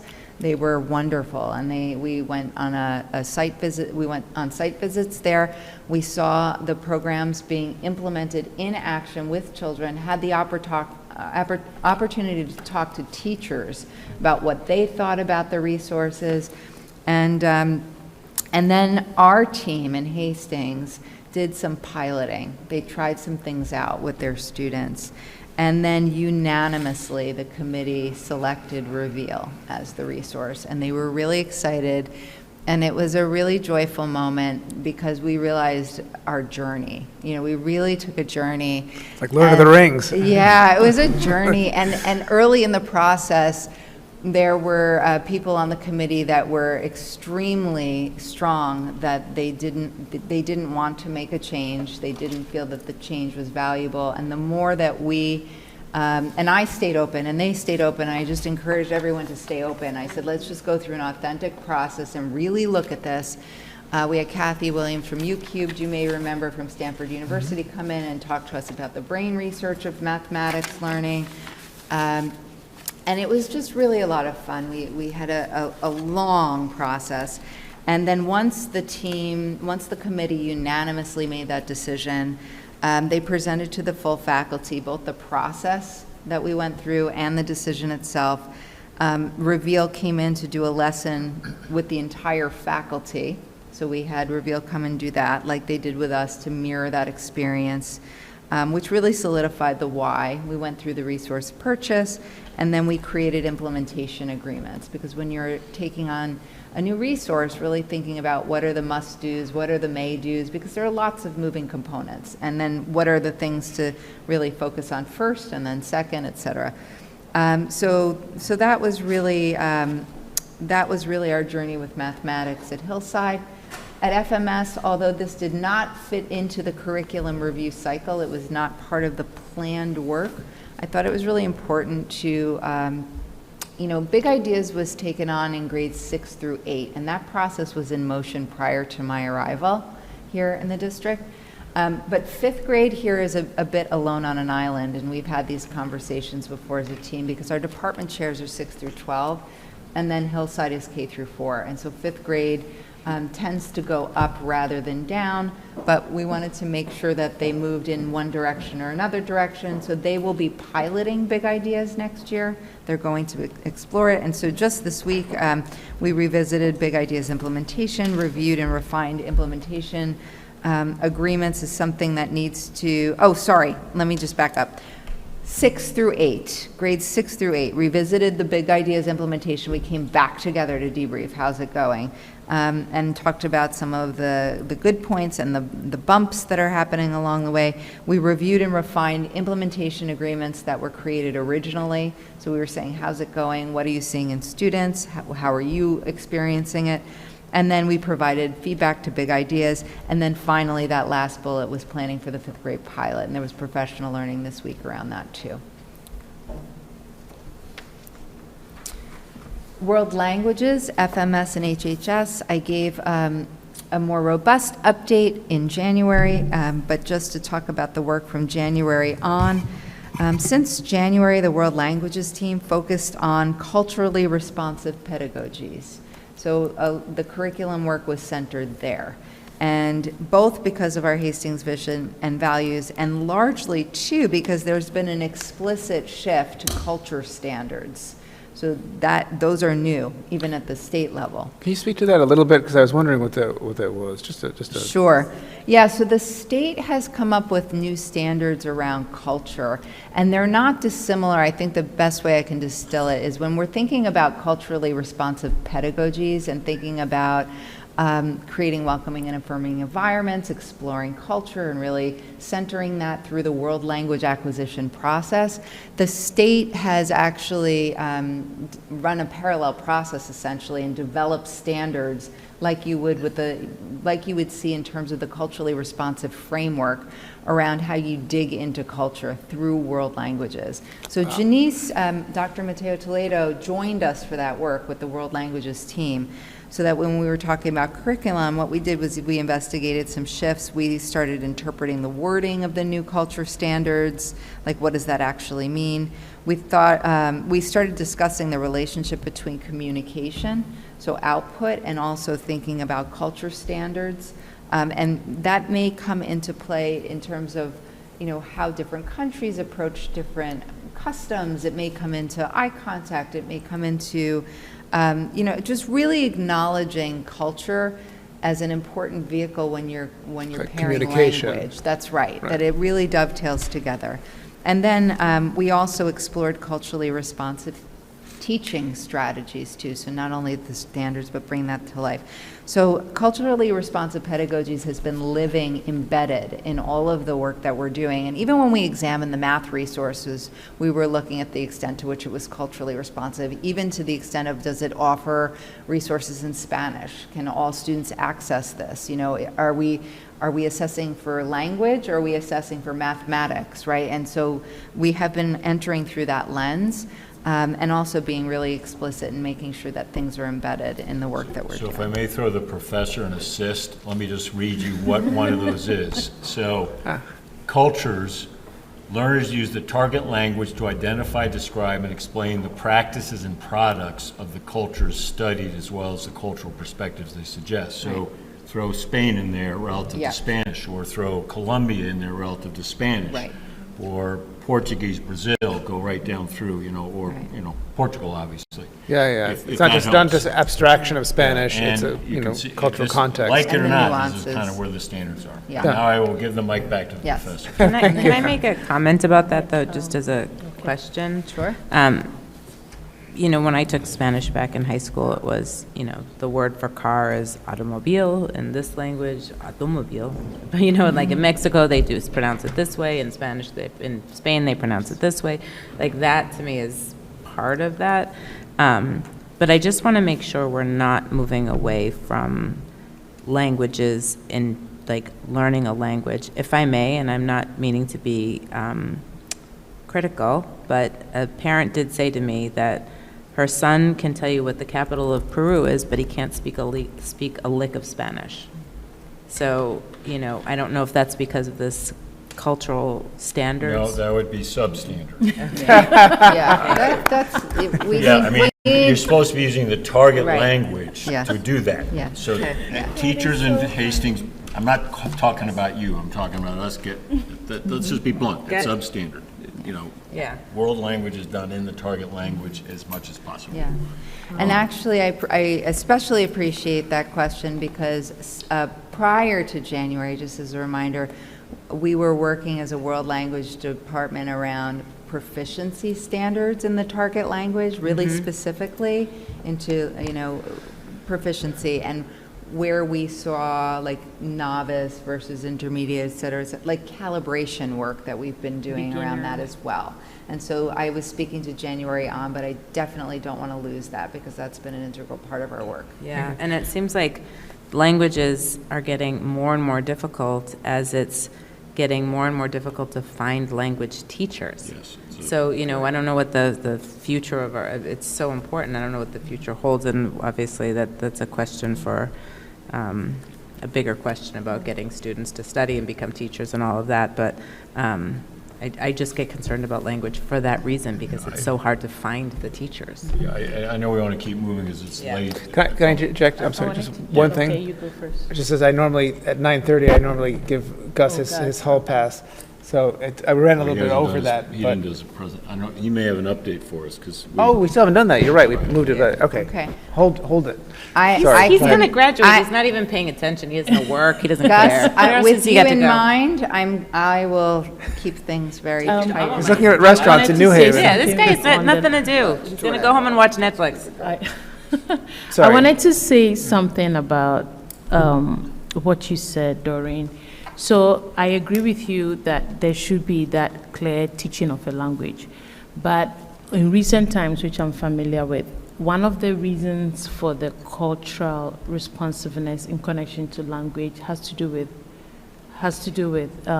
being more relevant in our teaching based on understanding the culture by establishing what they call cultural humility. So what is happening is that there is that unconscious stereotype that is placed on people that speak Spanish. So because you're a Spanish speaker, there's the assumption that this is the way that you should be interacted with when it differs from person to person. And so it's the language in itself, understanding the language part, there's a learning part, and then understanding the culture connected to the languages allows for that cultural humility that allows to effectively impact the kids. And I'm not saying, I totally understand So and it's agree, two, you know. oops, Yes, sorry, like it's you- two separate things yeah. that we. But we just end have up to on make my- sure that they are Also learning learning. Spanish. I agree. Because otherwise, they're not going to be able to communicate in it's in all of Colombia or Spain or any place that It's they all go. of us. I agree. It's all of us.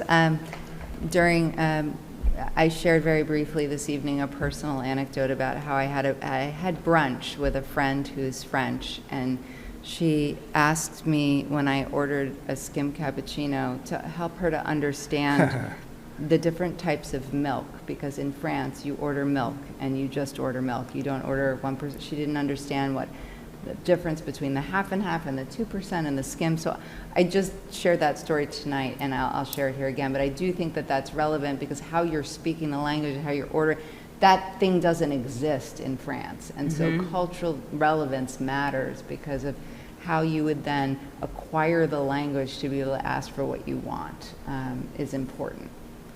Yeah. Okay. Okay, so moving on, physical education, a lot of wonderful work, and big kudos to this K-12 team. Since January, actually prior to January, we created that ARC template that I mentioned, which was an articulation of units of study and skills progression. The team had not had that before.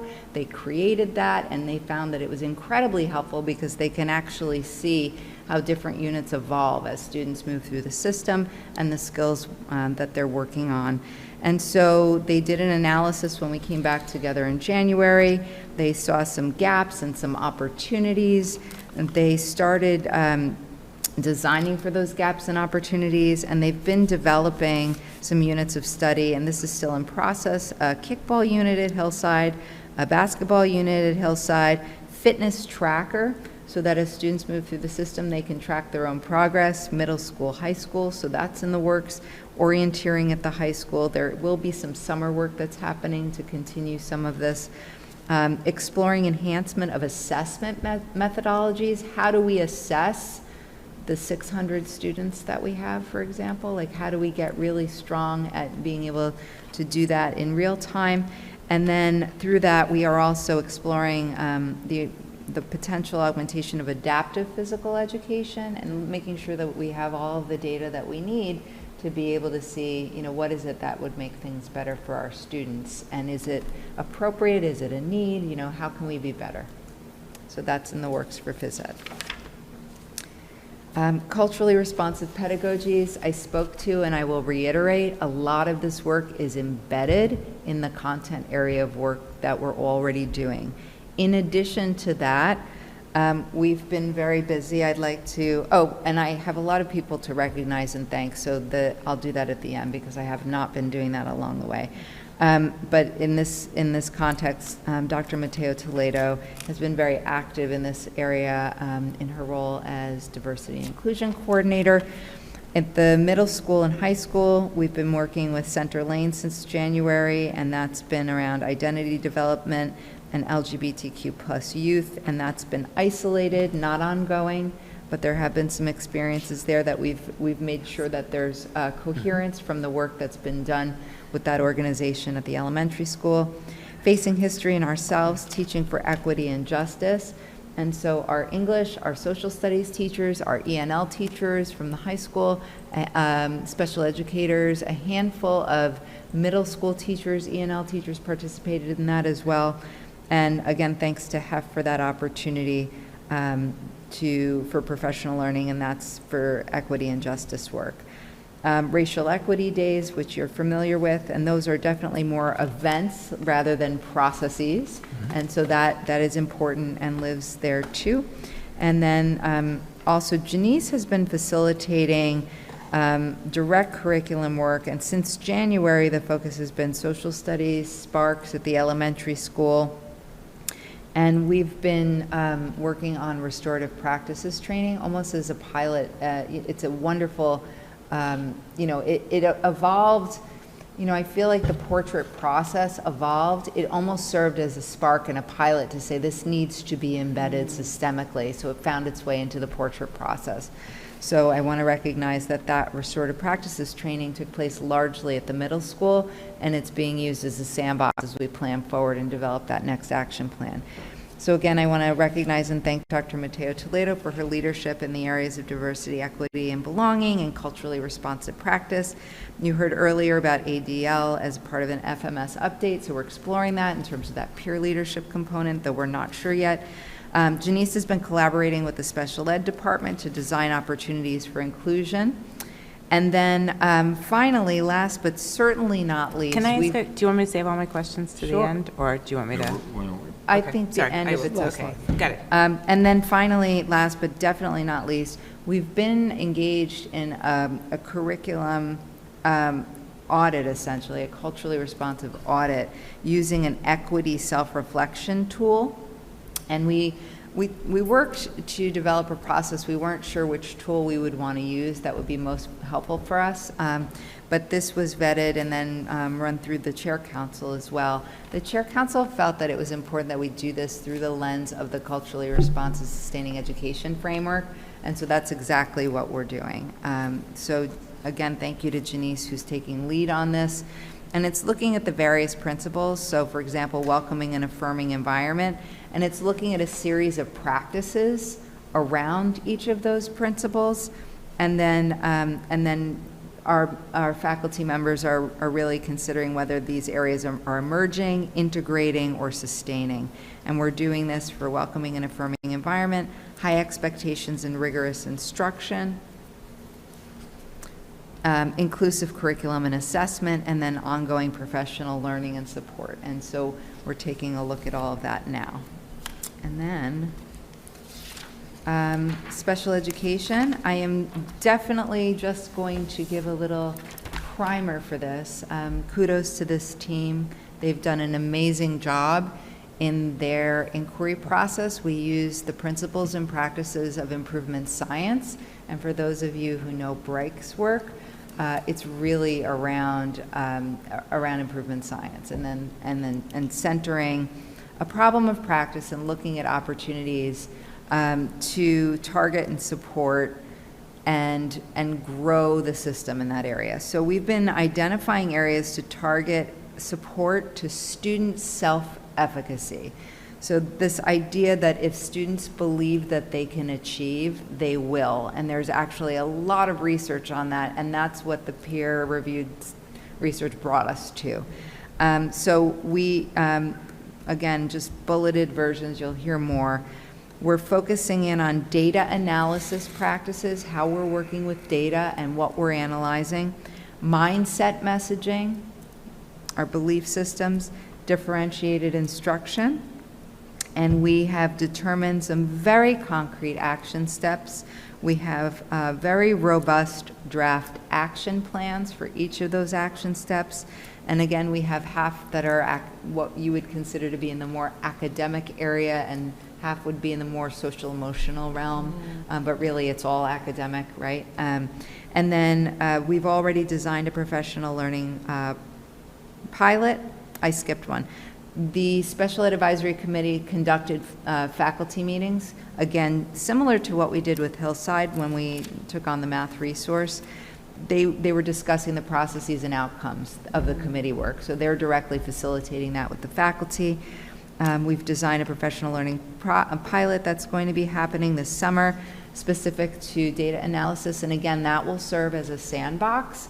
And so we'll get the feedback of the participants in that group, so before we ripple it out more broadly, they'll participate in that work and then provide some feedback on, you know, which parts were great and how do we make it even better so that it moves to the rest of the faculty. And we're in the process of finalizing action plans and implementation timelines. On the 15th, the Special Ed Advisory Committee will be meeting to review and provide feedback on what's been developed. They provided the action steps. I met with Tesfa and Laura just to flesh out some more of those implementation timeline pieces. We're feeding it back to the group for feedback and commentary. Then it will be presented to the board at the next Board of Education meeting. We're really excited about that. The committee's really excited about that. They've had a very robust process, and I'm just really proud of them. So I did not want to forget to thank our Hillside Mathematics Committee and Amy Kazis. I wanted to make sure Drew Wendell, the entire PE team, Katie Paz for her stellar instructional leadership as a department chairperson to directly facilitate the work. Janice Mateo Toledo. I want to thank our partner at Lyric, Leslie Accardo, who's really been supportive of our computer science and digital fluency work, and the technology lead learners team here that's been intimately involved in championing that work.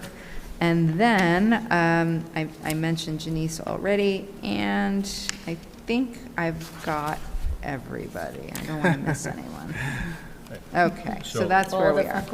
All the people. Oh, Laura, Tesfa, Mariangela, the entire Special Ed Advisory Committee. They're amazing. We're going to start playing the music to Yeah, get you off that's this. it. Mike is dropping. Okay. Just on the 20th, you'll get the special ed action plan, which I saw today. It's quite remarkable. It's the kind of detail you as a board were asking for earlier, and there's a whole year of work. But it's everything from the particular action in a particular area all the way out to measurables, timeline, et cetera. So it has metrics and everything. It's really impressive set of work. You'll get that.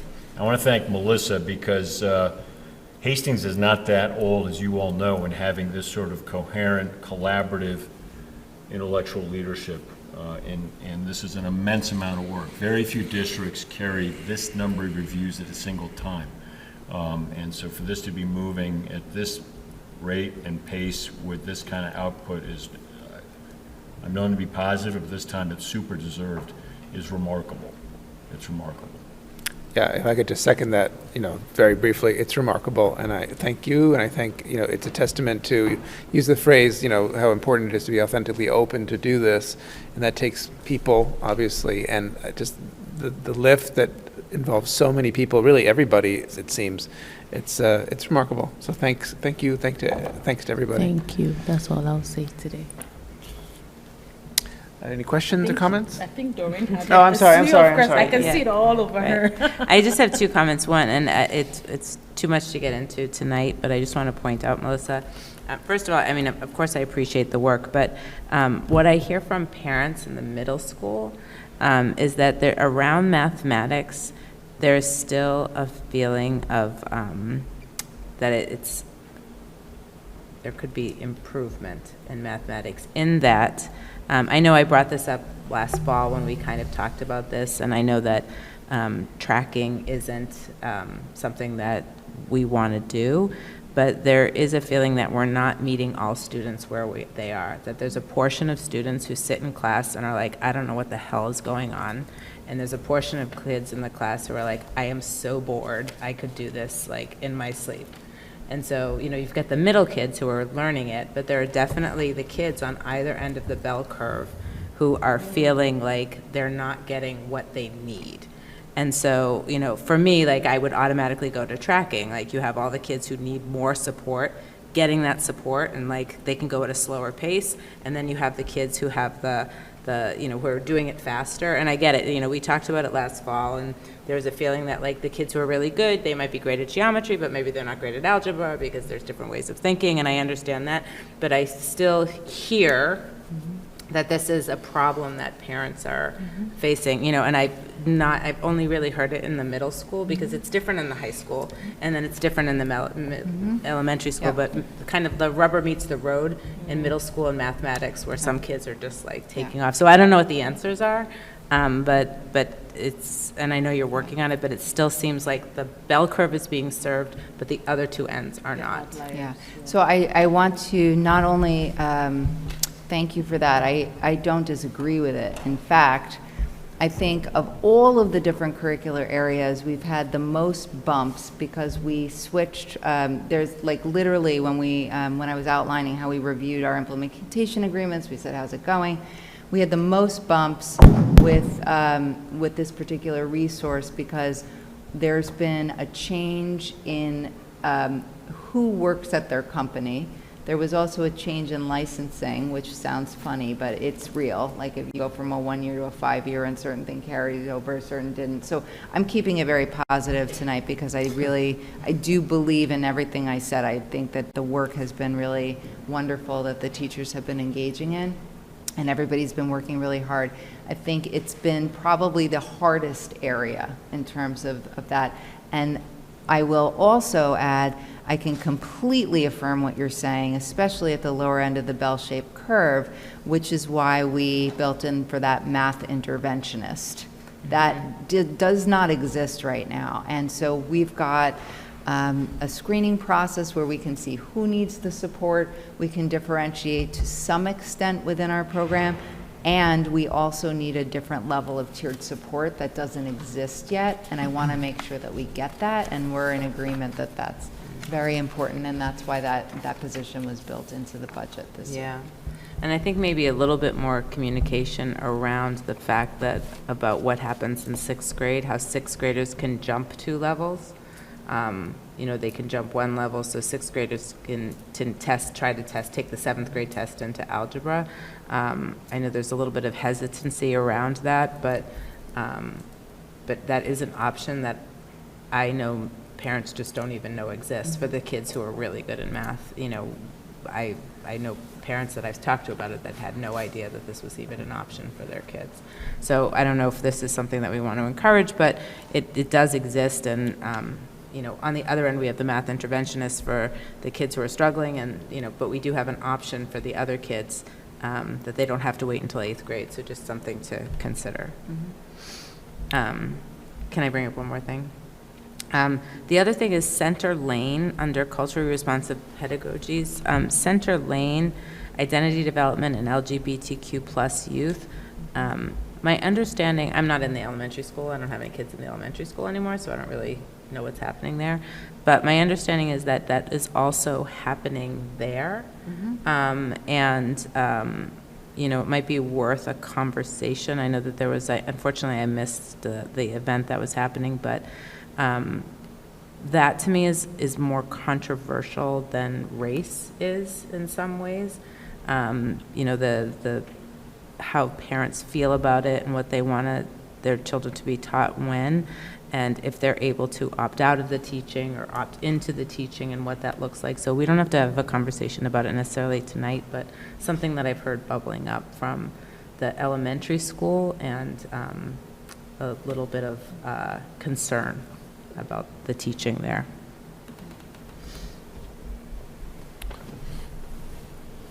Thank you. Any other questions, comments? No? I think I'll just throw a perspective here that I'll pull race out. I know that you excuse race, but I'll add race as well.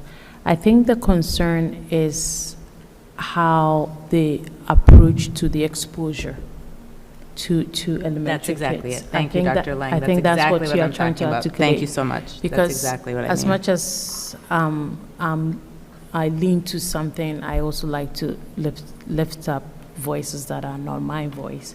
And so I've heard that even with race as well, so you know. And so I had a long conversation quite recently, and someone expressed to me, you know, what their thing is with the race part, because they know I do close work to that. And I heard that person out, and I understood where they were coming from, and it actually made sense to me. And the way the conversation, together with all those that were around listening, was the approach for Hillside. FMS and HHS. High school, yeah, they are more in a matured level and they are more exposed. But with Hillside, even how we approach race is important. How we approach every topic is important, sexuality, all those things. So I think that most of the conversations that I have had with community members, that I'm grateful that they feel vulnerable enough to talk about these things with me, it's not because they feel it's not an important topic, but they are saying, one parent says, I'd rather our Hillside are gender neutral. And then instead of letting them try to identify their gender now because of where they are. This other parent said, when it comes to race, I want kids, and which I agree with, I want elementary kids to identify differences without race. And actually, that was something that was said to me 2 years ago. And it totally made sense to me, and it has been my new thing when it comes to kids, that let them know differences without race, because race has ugliness with it. Race comes with a hierarchy. Race comes with whiteness, white, yellow race, black race. So actually I was schooled by people that otherwise were against. I mean, they were not against race, but they were vulnerable a lot to tell me that enough of that. But let me tell you why, and it made sense to me. So I hear you, and I think that if we could work on the curricular approach to the hillside in all of these important things that is in our world, is part of our world, I think that may the approach of the approach is more important, I believe. That would settle a lot of people that may think that the exposure is too early for their kids. Does that make sense? It does. Including And race. I think part of it is like just again, it comes back to like the developmental arc of our learners, right? And kudos to Amy and team, the gender team at Hillside, for doing some parent nights, for actually putting lessons forward to really say, here's what we're doing, just because I do think that that's really important, because I think when people understand things in practice, it's probably often different than what they're thinking about. And I think that's important, like really just knowing, how does this look like for a 5-year-old or a 6-year-old or a 7-year-old? I mean, I think when it comes to topics that are sensitive, I don't want to say controversial, but sensitive, a parent might not want to they might not feel comfortable that they want that introduced to their kids, but to try to opt them out you run the risk of being labeled, anti-trans in our world today, racist, when that's not it at all. These are values that they want to teach at their home. So I'm trying to think of even if we have those understandings for the parents, there's still a feeling like, I still want to kind of teach this myself at home when I feel like my child is ready. And, but I don't want to single out my child. Just, again, I'm not in the school. I don't know what's being taught there. This is what people are telling me about their feelings. And so I'm just bringing it up as a thought.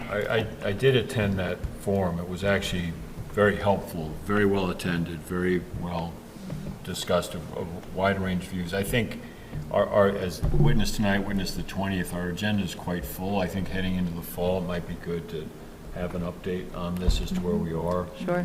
Both for the middle school, Hillside and the middle school, because I think there's been a real conscious effort to be very planful, very systematic, very much including parents. But it'd be a good topic for an early fall discussion by the board. Okay. So, and also it is the role of the school, it is the role of the school to determine the curriculum, and that comes with the guidance from the state, right? And any processes around that fall under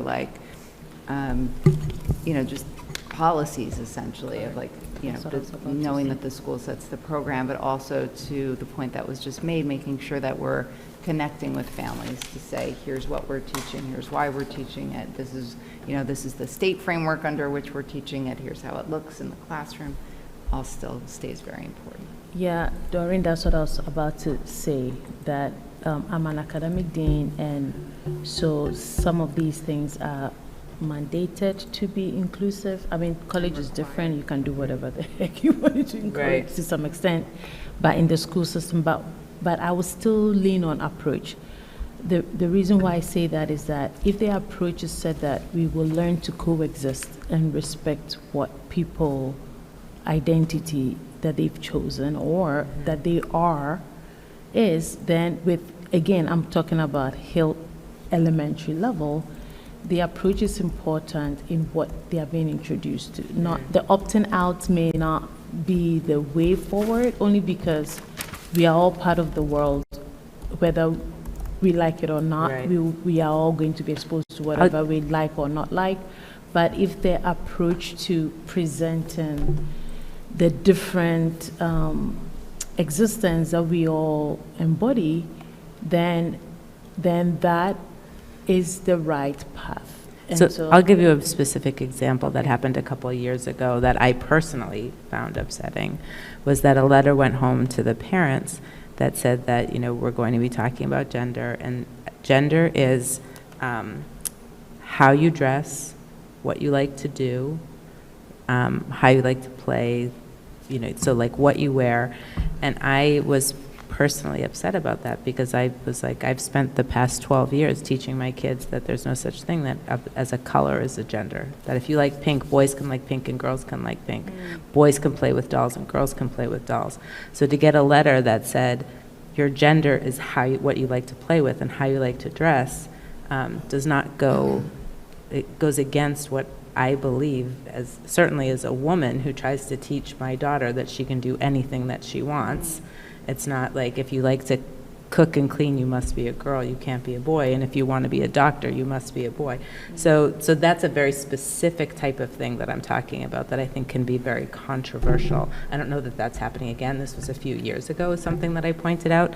But that's for me personally something that I'm thinking of. But I don't know what's being taught, like I said, now, today. I would suggest we, for the fall, set up an update for the board Thank on you. this relative to the state and what we're doing each school. I saw a yawn at the other end of the table. Okay. so. Gus, you're on. All right. So let me open this up. I think my computer still has a little bit of battery left. History. That's good as going to Yale. Good to go? Good to go. Good. If you're ready. Is your leg hitting something? No, that's me again, I'm just making. Just stay still, Jeremy. Recognize me. Just one sort of serious thing before I get into all the good stuff. To Jeremy's point about discipline, I totally understand what Dr. Szymanski and Dr. McPherson are saying about, and this sort of whole strategy of creating a culture over time where sort of these incidences of hate are not tolerated, where sort of that individual ownership. But I feel like it's my responsibility as the student liaison to say that the every single person that I've talked to, every student that I've talked to, is angry because they feel that the administration and the teachers have a hand tied behind their back, because the worst they can hit a kid with who does something as awful as what we've seen is send them home for 3 days, which is awesome for that kid because they get to watch TV. They get to exactly the intended time. So there is and I don't know what the research is about the efficacy of discipline versus restorative or any of that. Among the student body, people are frustrated because they feel like people can get away with this stuff. And I also don't know what the state regulation is with regards to what you can do and what you can't, but that's just what I'm hearing. But that's enough of that. Some good stuff. The sports banquet was tonight, actually. I heard awesome things. Big congratulations to the boys tennis team, boys and girls lacrosse, baseball, softball, flag football, and spring track. And thanks to the Booster Club for making all that possible. They do a really, really nice job. All 3 seasons sort of celebrating the teams and the coaches. Nice. So that's a really special night. This week is actually the last week of senior internships. So seniors are sort of wrapping up whatever projects they've been doing. And then next Monday, or this coming Monday, we're going to go in and talk to the juniors, so do short presentations of what we've done. And apparently, this is according to Mr. Buchanan, who's the sort of advisor for the internship program. That makes a really big difference in making sure that the rising seniors are doing really cool, interesting stuff. I think it's really valuable to share. Some seniors have done really amazing things during this period. So this is sort of a great opportunity to share that. 60 juniors were inducted into the National Honor Society. Wow. So it's like That significantly is so more than a great. third Is it the history? of the class, which is a really big deal because joining the National Honor Society not only demonstrates that you've done really well academically and been committed to service, but it's also a commitment on the part of the applicants to do more service. So it's really great for the district to have 60 kids that are locked in to do at least 5 hours of free tutoring and are going to be doing stuff all around the school. So it's really nice and kind of is a demonstrator of the commitment we have to service, to academic excellence. And for all those people, I don't know who's listening, but well, they are listening. For students in 5th grade through 10th grade, there's free tutoring available through the National Honor Society that's going to start in the fall, which is Excellent. awesome. Excellent. In terms of applications and acceptances, PLs have been decided for the 2023-24 school year, so there are 24 applicants. I was lucky enough to be part of that, all the PLs are part of that selection process. It's a really, really strong group. What are PLs? Do you actually want me to answer that? Or? Yes? Peer leaders. The peer leaders, as we were Oh, discussing earlier. I thought you were joking. I'm sorry. Because I talk about it so much. He wanted the actual acronym definition. Peer leadership, for the people listening, is a program where seniors mentor groups of freshmen. The 24 seniors that were chosen to lead those groups, really strong, seem really sort of committed to mentoring this 8th grade, which might be a little bit tough. But I think they're more than up to the task. You've heard, huh? And they're going to be sort of sworn in an induction ceremony again on Monday night. So we're really excited about that, and I think they're just going to keep raising the bar of that program. Finally, this is a high note. Senior prom was last Monday. I actually wasn't there. I was backpacking in Washington State with my dad, but from everything I've heard, it was a really awesome night. Yeah, I noticed, Gus, you weren't there. I went when I was greeting. Yes. I was. You were in a good spot. I was in a good spot. Congrats to you. Not nearly as fancily dressed as I'm sure everyone was there. But, yeah, it was at this Glen Island Harbor Club in New Rochelle, right on the Long Island Sound. Apparently the food was great. There's a lot of dancing. People had a really nice time. They took pictures at Untermeyer before, and then headed up there, met at the high school, headed up in buses. So really, really nice celebration and sort of capstone experience socially for the senior class.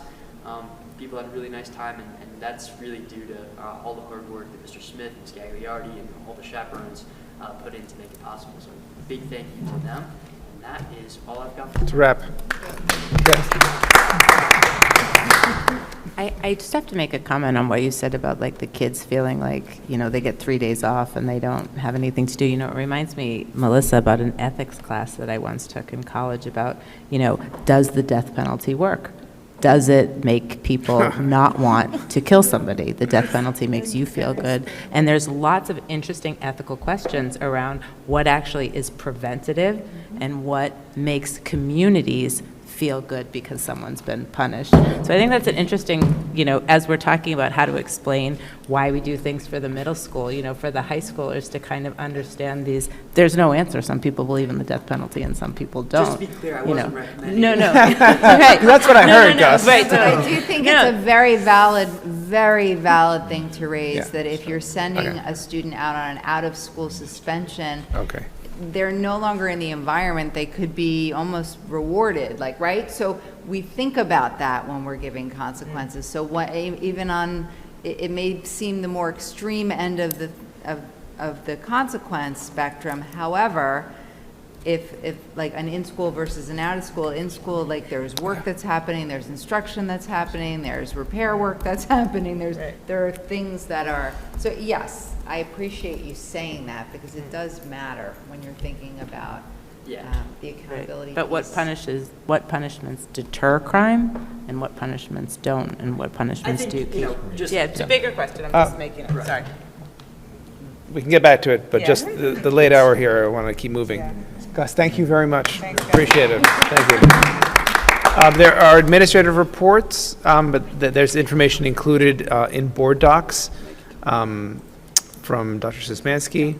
I'm sorry, I skipped over it. From the superintendent has a linked document full of information and additional links, also linked inside of board docs. Moving on to administrative reports. The report from Dr. Szymanski is as well linked inside of board docs. Report from business official Marie Caraballo. Is there anything to update or? No. Okay, moving on. Thank you. Business items. Are there any questions or comments regarding business items 1 through 14? I have a question about number 5. There's no price attached to that. Do we have a price? For the ADL? Yeah. That's me. There isn't a price down below. Did I not see it? There's a price, I'm just looking. The proposal below. $4,000. Yeah. That's for me. Yeah, it's in the link, 4,000. Where? It's not under number 5, Mike? Yeah, you go into it in the actual document. Oh, and then there's a link in the proposal. Yeah, Got it. yeah, Thank you. where it says Sorry, proposal. didn't notice that. Yeah, Got the it. blue, yeah. And then what is folklore urbano? 5 workshops for 5th grade classes. That's a music troupe, I believe. For the salsa dancing. Yeah. Oh, cool. I just didn't know. Yeah. Any questions or comments regarding business items 1 through 14? Is there a movement? Is there a movement?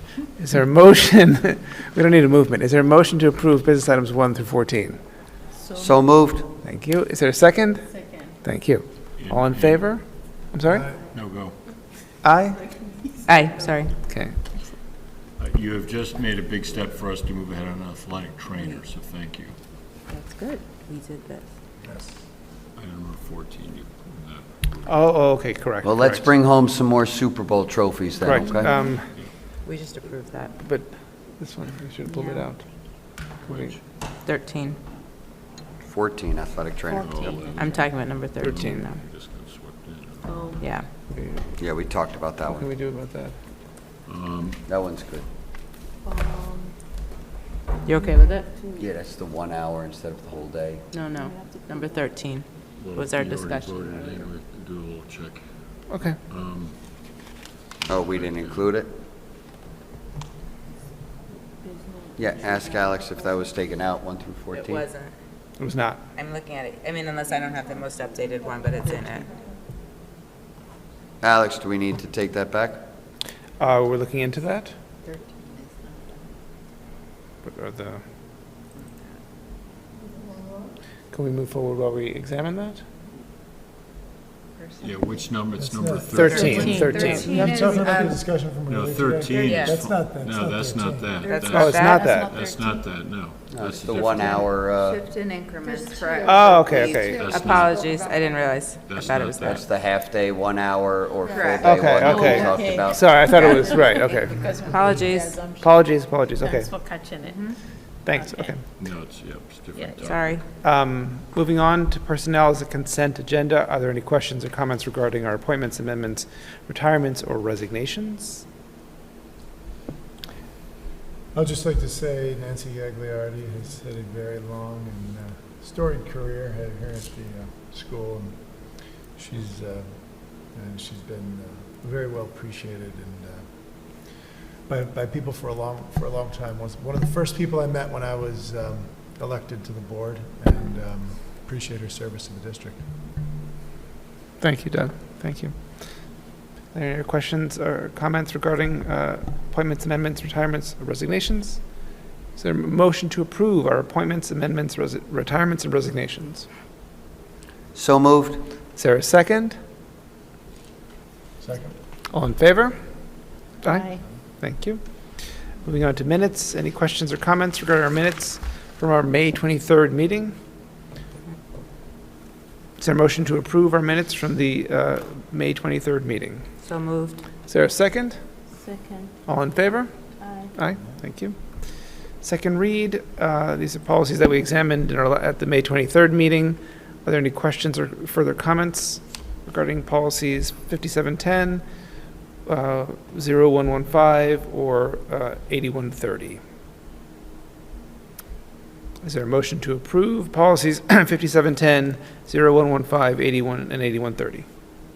So moved. Is there a second? Second. All in favor? Aye. Thank you. Second public comment, there's none.